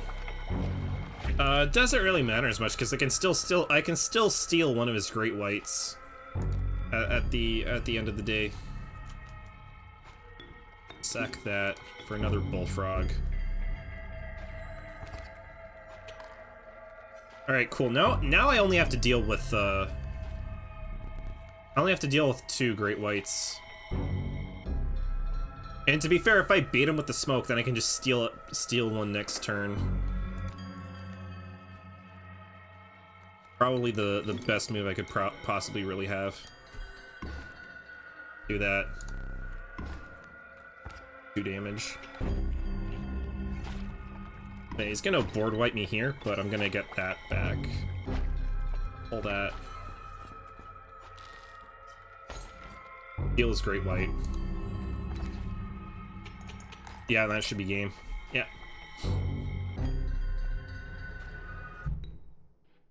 Man, sometimes just having like the right item is all you really need with this, or the right draw, not being like torn down and just having nothing but drawing fucking those pelts.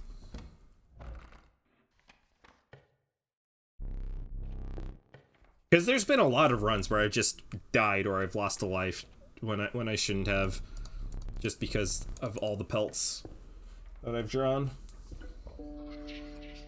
Which, I mean, it's nice to have to get more cards. Real nice to have those, but at the same time, it's like, ugh. Oh my god, I just barely passed. Beehive, Magpie. Oh yeah, but this one I can just steal shit from my deck. Yeah, oh yeah, I want a Magpie. Alright, let's see if the ringworm shit actually works. You came across the remains of a small settlement. No living person remained. Must have been something they ate. The fire sputtered on in spite of their absence. Okay, so yeah, there's now no risk. There is now no risk. I can buff my guy up. 2, 3, 4. So yeah, that is like legitimately fantastic advice at that point. To do that if you can, with the Adler or the Tapeworm. Squirrel.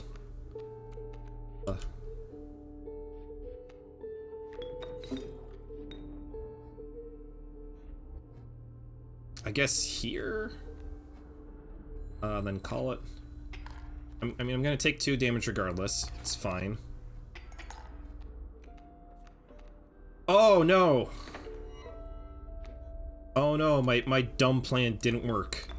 I am shocked.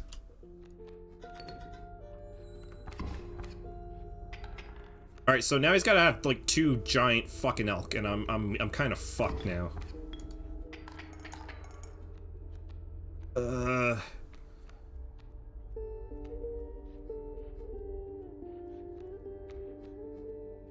Beehive.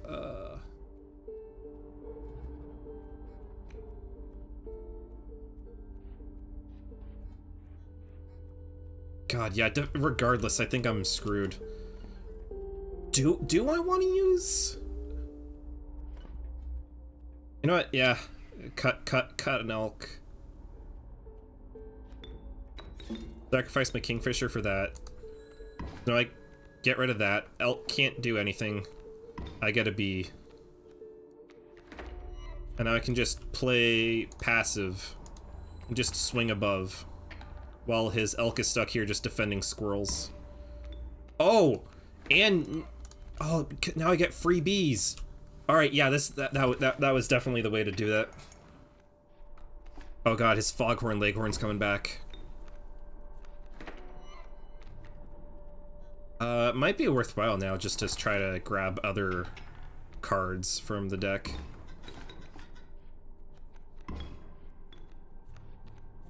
So I have 2 bees. I'll risk it. You have me here, I surrender. I don't know what I could search my deck for, though. What if I sack? It's gonna be really dumb. Larva, KC, Rat King, Ouroboros.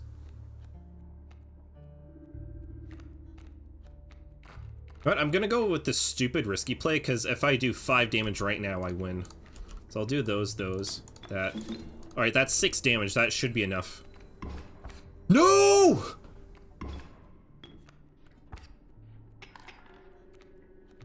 No, the dumb thing didn't work. Whoops. Uh-oh. Uh-oh.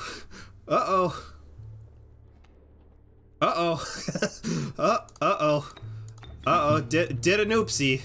But hey, Ouroboros is like fucking nuts now.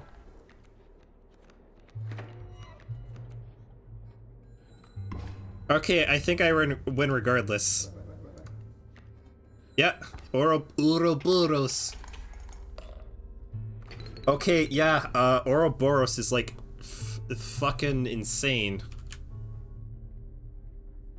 Mystery card.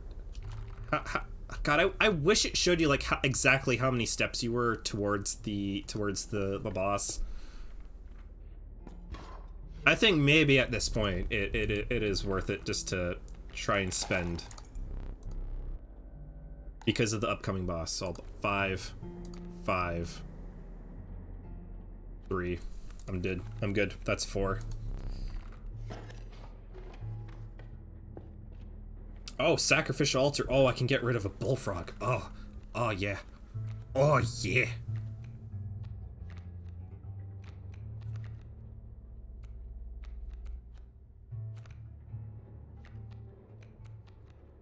Or can I get rid of something else? Yeah, get rid of a bullfrog.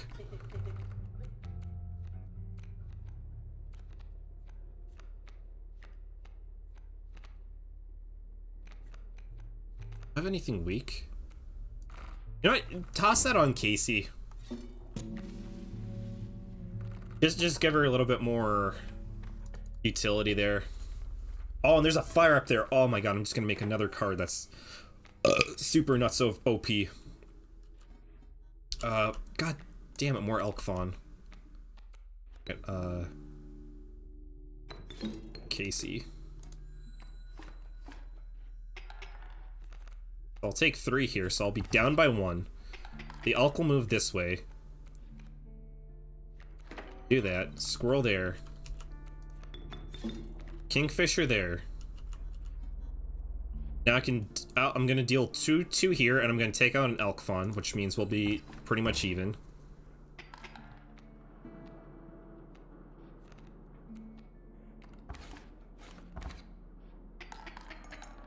Okay, that's not good. That's not good at all. That's not good at all. That's not good at all. That's my favorite Depeche Mode song. Okay, yeah, I'm fucked. With a capital F. But I got a B. I hear it's set to fuck 'em. Hoped for more.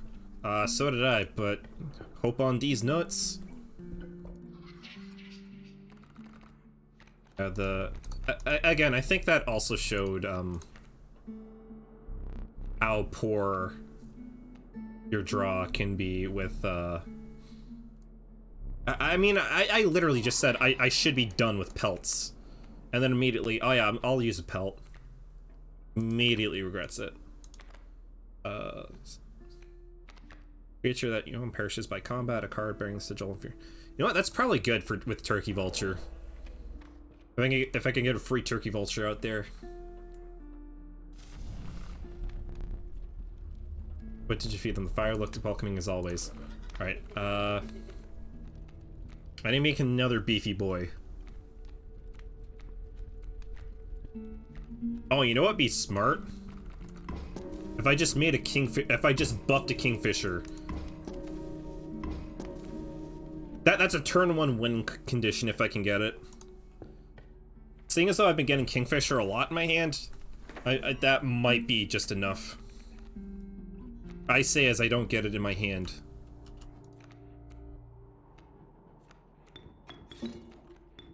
Play that there. I might have to take out an eye again, just to survive.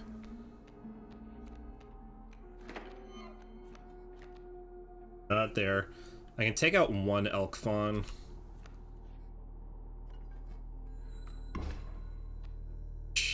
Still, it's not good. I can start getting bees.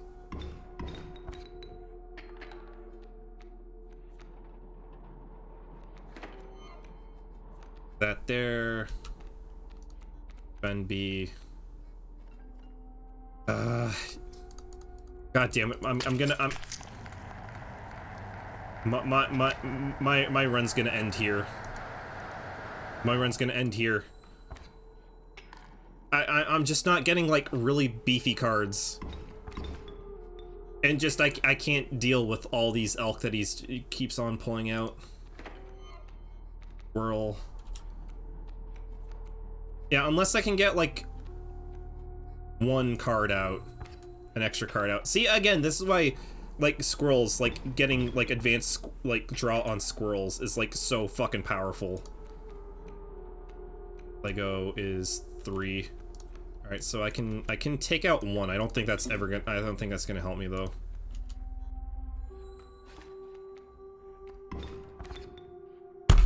Fuck! Like every goddamn time now, I'm just getting like just bad luck, bad card draws, bad totems.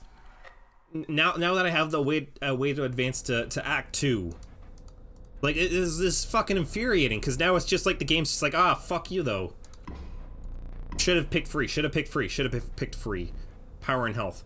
Well, not much I can do. 2 and 1. Effect? Yeah, I'll pick that. Fuck this.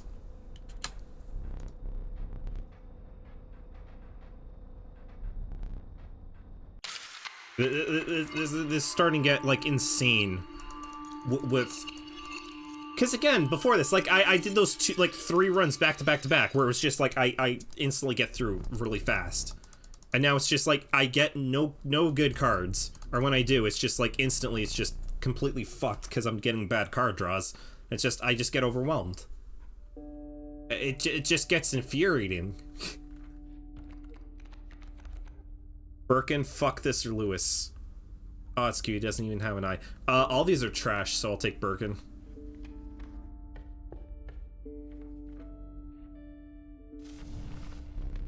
And of course, get health. You know what? Just because I keep getting bullfrogs, I keep on getting fucked by bullfrogs. I might as well. I just might as well just make my bullfrog beefy, because apparently I can't get rid of bullfrogs, and I'm just destined to get them no matter what.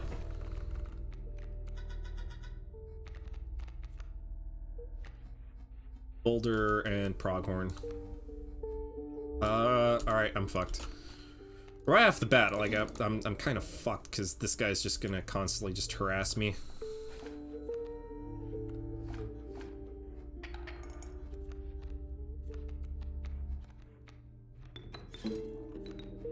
Play that down, that.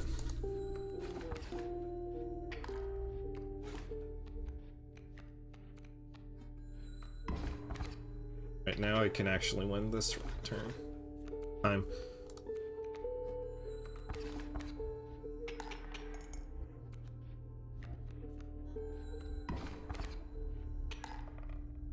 Alright, if I can't win this time, I might just call it for the day, because I have to look and do some stuff later on. I forget what I don't even think I know what the mirror does. Coyote for 4, not great. Alpha for 5 can be kind of clutch. But I don't know if I'm going with a full bone deck. Ah, fuck it. Alright, totem. Give me strength. Again, trash. Trash, garbage. It's like the game knows now. It's just like, oh, you like relying on, like, just having insane card draw. Just never needing to, like, worry about drawing squirrels. So now we're just not gonna give you that, your strategy back.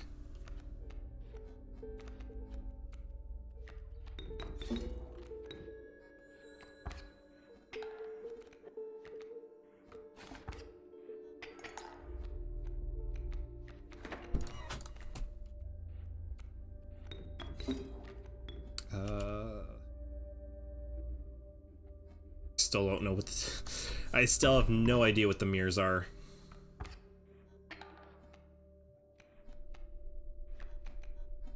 I mean, to be fair, The only good thing that's happened this time is just Birkin. Oh, I get it. It's the amount of cards on the other side of the field, which means this thing is completely useless.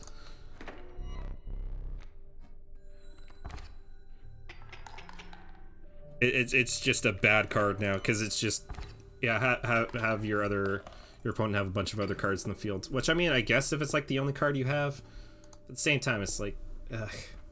I'd rather just have the opponent have no cards.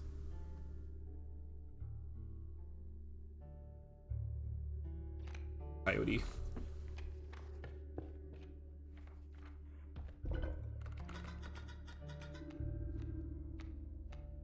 Of course, the one time where it's just I buff the frog. The one time I floop the pig. The one time I floop the pig is like the one time where it just turns out to be trash, or it's bad for me.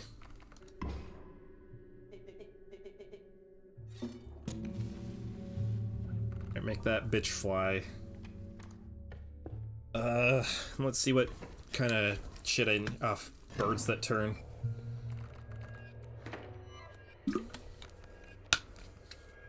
Well, the good news is that I think that just my squirrels can now block in the air.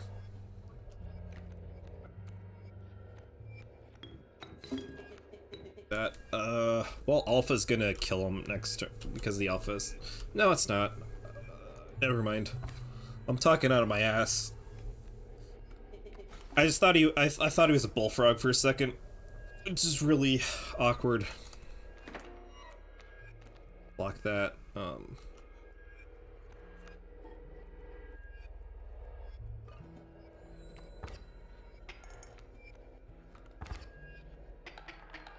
Yeah, he's just drawing better cards than me at this point. Okay, I guess that doesn't mean cards that are. All right, this card is like that was a fucking joke. I'm gonna lose a life. Again.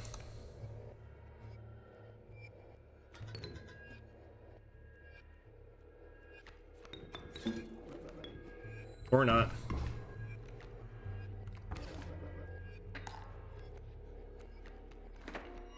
I'm blocking the air again. Good. I'm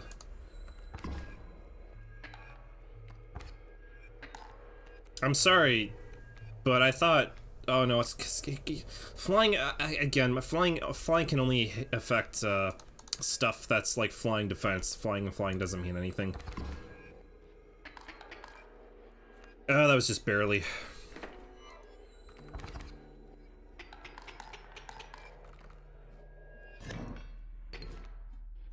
God, you should normally get a card after those, because those can be kind of difficult. Mantis. Yeah, my deck is like super fucking weak right now, especially for right now. At least I can give power to that Mantis I just picked up.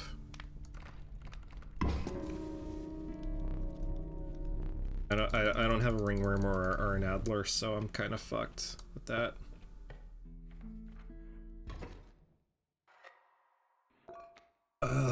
Let's see if we can at least get through here.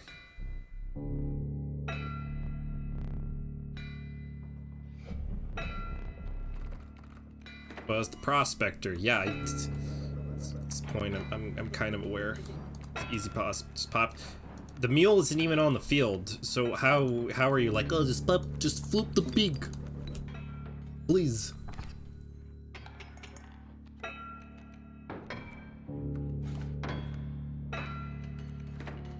All right, storing up on squirrels.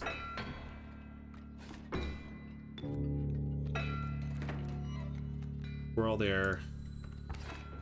Mule. God damn it.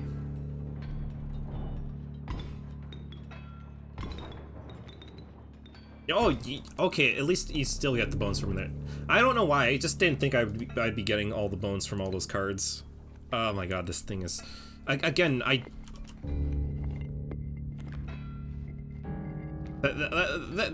you know what, that's ridiculous that, like, they have these blotted out, especially with a card like this, where it's not apparently obvious about what the hell it's supposed to be. Might as well just bring in Birkin.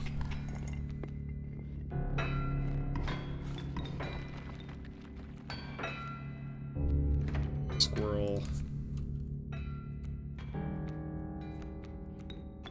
I mean, might as well kill the Adler. The Adler.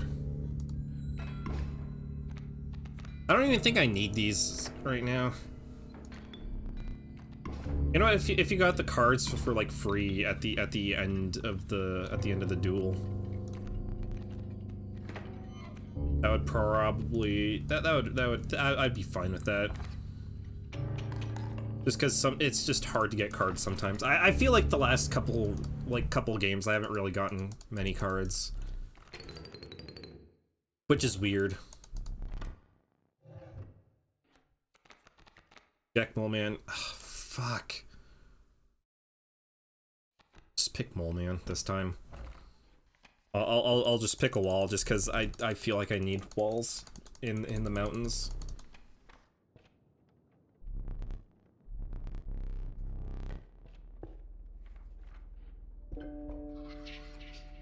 What trials do we have this time? I'm probably not gonna be able to. 5 bones, 4. Bones are probably gonna be the easiest for me. 4. I just need 1. God damn it, you motherfucker. You motherfuckers. You motherfuckers. Off by 1. Blood or stinky? You know what? You know what? I think I can work with blood for the most bit.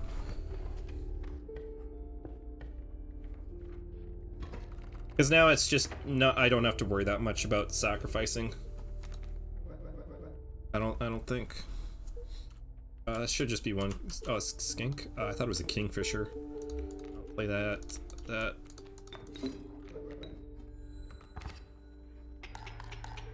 All right, next turn I win. Doesn't even matter. Yeah, this time I'm going to do whatever I can to avoid buying pelts. Fuck this. All right. You know what I especially love about that fuck this card is that he's missing an eye and he looks terrible, so I think it comes off less of a title for him. Like, or less of a name for him, and just more of just something that it sounds like he's saying, like, ah, fuck this.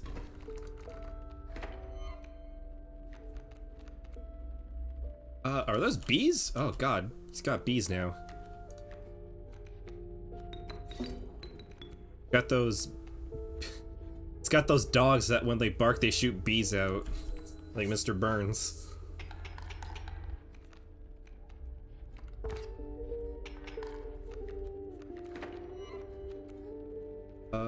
No, I still don't have anything that can deal. I think I still win this turn. Yeah, I win this turn. Again, it's kind of insane that, like, they have cards like Mantis God and just Mantis in general. Is there a card that I want to get rid of specifically? Oh yeah, there's absolutely one. I'll have to go that way. What the fuck is this? Kaminsky. For 1 bone. Yeah, sure, I'll take that. Literally just bone generation. Get rid of that. Absolute garbage card. I don't need it. That being said, that's what I assume. Oh god damn it! The fucking mushroom people are up there. It's gonna be a wasted space. I think it's the only time I've ever not had a card for them. But you know what? I'll summon that there for a free bone. Pearl and what? It sounds dumb. Oh, I didn't have to do that. I just because I forgot about bone. Oh, whatever. Now I just have a blocker. Wow, that was super fucking worth it.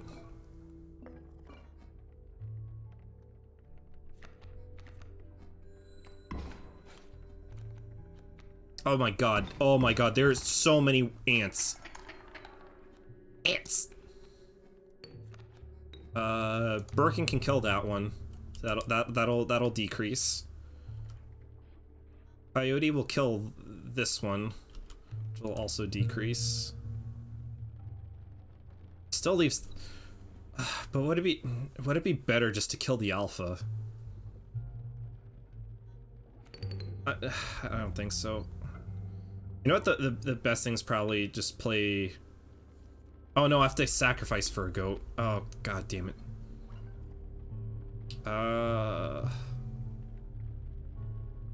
But if I lose a life, I lose a life.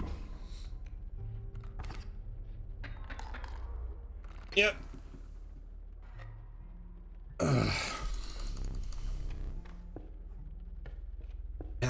I don't know what's happened, because again, like I've had like really good luck like the last number of times. Now it's just my luck with all this is just horrible. 1, 2. Fuck you. Fuck you. Fuck you. Fuck you. Duplicates, 1 for each of us. Oh dear, you have no duplicate cards. Take one of ours. We will use it next time. That's kind of interesting. You know what? I'll take an extra coyote. I had no idea they gave you an extra card. If you just didn't have the duplicates. Because if you don't know about those guys, if you have a duplicate card, or 2 of the same card, you just show that you can give them both to them, and like they cut it in half, and they just basically make like a super card out of both of them with buffed stats. And of course, I get both coyotes right off the bat.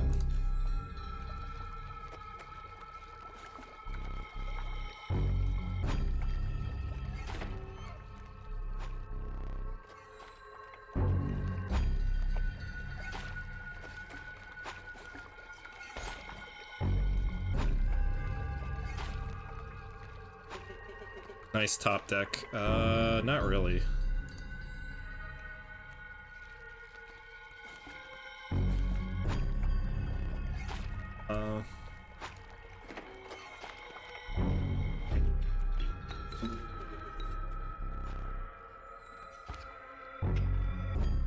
You know, it's probably the bad decision to do that, because he's gonna steal that. Yeah. How many bones do I have? Only 3. God damn it.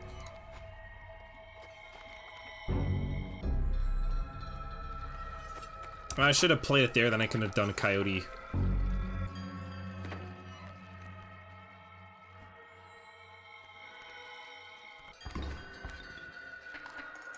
Yeah, this is the most trouble I've ever had against this guy.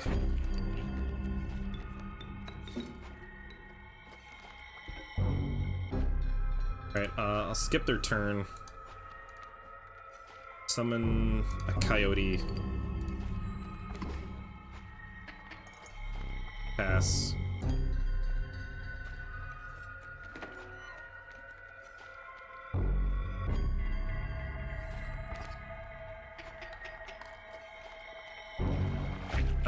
Yeah, these kingfishers, man. Draw that.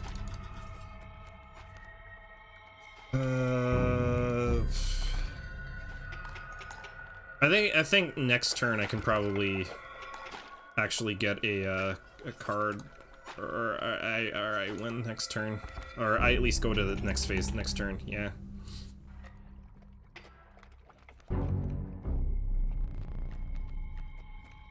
Now it's just this problem now, which I'm not entirely sure how to deal with.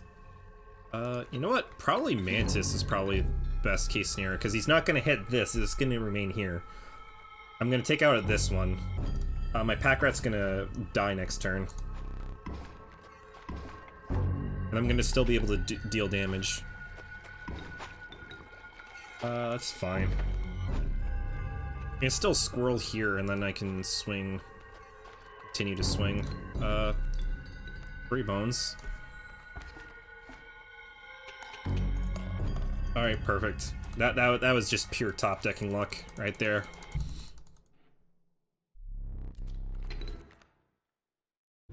God, I hope there's something good in here. Bell 13 Ouroboros.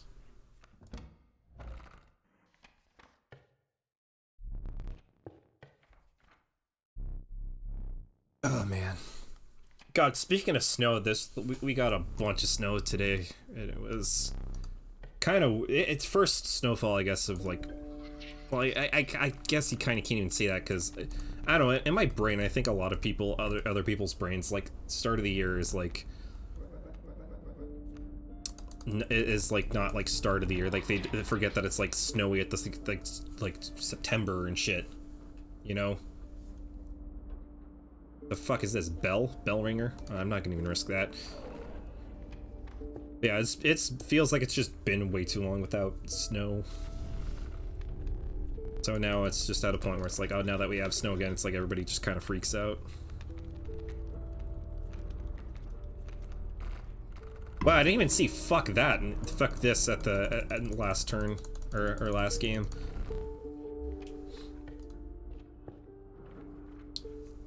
Duel here. God damn it, he's got an opossum there. A mole and a vulture. That's not good. Are you sure? Yeah, stop down on me, bruh. I'm great at this card game shit thing. Play that there.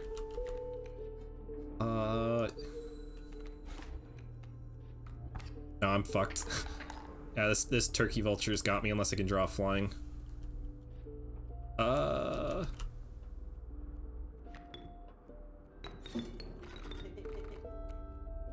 Birkin, Mantis. Mole man, fuck this.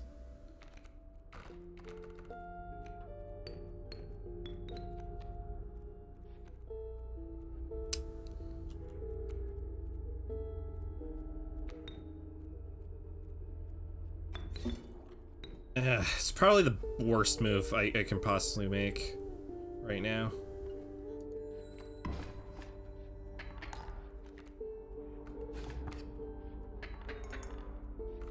God damn it, god damn it, god damn it. Oh, trust me, it really is painful to see this kind of thing for me. Purity, blood, power again. Alright, perfect. Barrow, black gold. Oh, great white that has the split attack. Oh, that is actually kind of really good.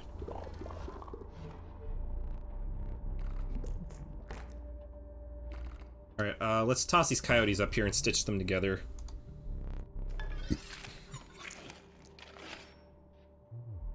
There it is. Still the same kind of thing, that's just they have joint stats. So now Coyote is like, it pretty much, it just has the same stats as a Great White now. Except it's a little bit harder to summon, in my opinion. Moose, 3 and 7. Play Birkin there. Squirrel there.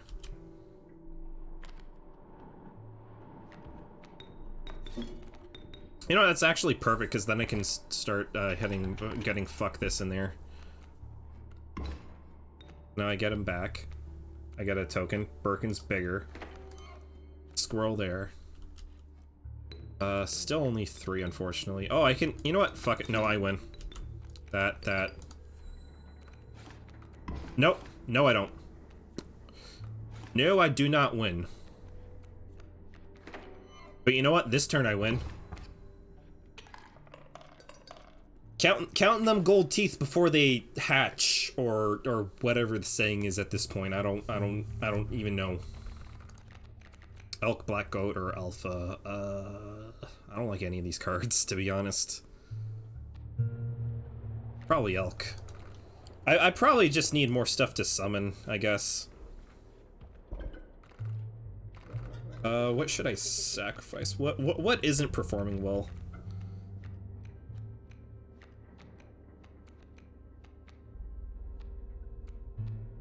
card. Kaminsky isn't even popped up. They popped up once, and they're just a blocker for to get a there on the field. All right, this is gonna be the hardest one so far because I can't lose this. Oh god, birds with the and they have the skink ability. Oh, I get double tokens. All right, that's actually really good for me. For my lads. It's would be struck. Tails created in its place. Moves to the right. I don't think it can do that at this point.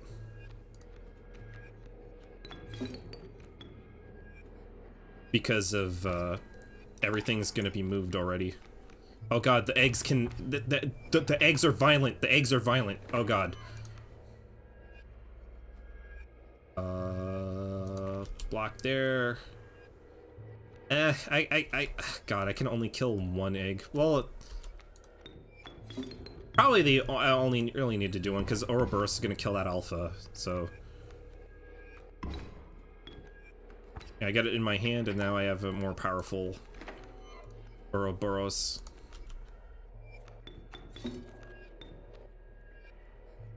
That just do that meme from Resident Evil. Complete global saturation.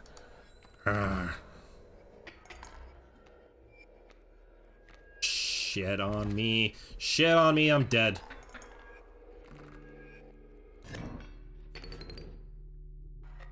Fuck off. Oh my god. I'm actually upset with how poorly these runs have been. Suddenly this game is like hard now. It's actually super hard. But before I jammed a knife into my eye. It was fucking fine. Like I mastered it. It was just like, sure, fuck it. I'll do that. Oh, extract sigils. Oh yeah, just don't give me the one, the mantis, the one that I won. Yeah, it's great, it's great. Yeah, sprinter sucks. Sprinter sucks.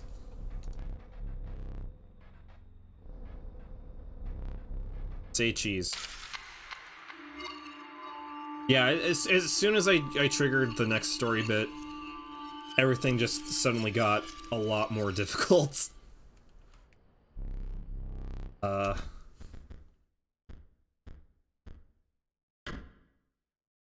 Yeah, which is frustrating because now it's just like I'm now, instead of just being like lost of how to proceed, I'm just stuck now, and I feel like that's probably like the worst feeling to have during this specifically. But yeah, I've been almost going like 3 hours now. I gotta bounce and do some stuff. I don't know, later this week, what the fuck is later this week? I'll play some more Dead Rising 4 and some more of this, because I wanna get through some of the stuff that I'm in the middle of playing, because the week after Halo comes out, and depending on how well it runs on my computer and how well it can stream, I want to stream a little bit of it, because I genuinely love Halo, especially their campaigns. So I wanna do some of that. But yeah. Thank you very much if you're watching live. Thank you very much if you're watching VOD on YouTube whenever the hell this goes up. If you're like what you watch, like me ranting and raving like a lunatic over a stupid video game movie, and a card game for babies and adults, hit the follow / subscribe button in the bottom right hand corner. It generally does mean a lot to me, you know, as somebody who's like a 2 to 3 viewer Andy all the time. But yeah, I guess that's it for right now. Thank you again. I love you all, and I will catch you next time. See you later, everybody.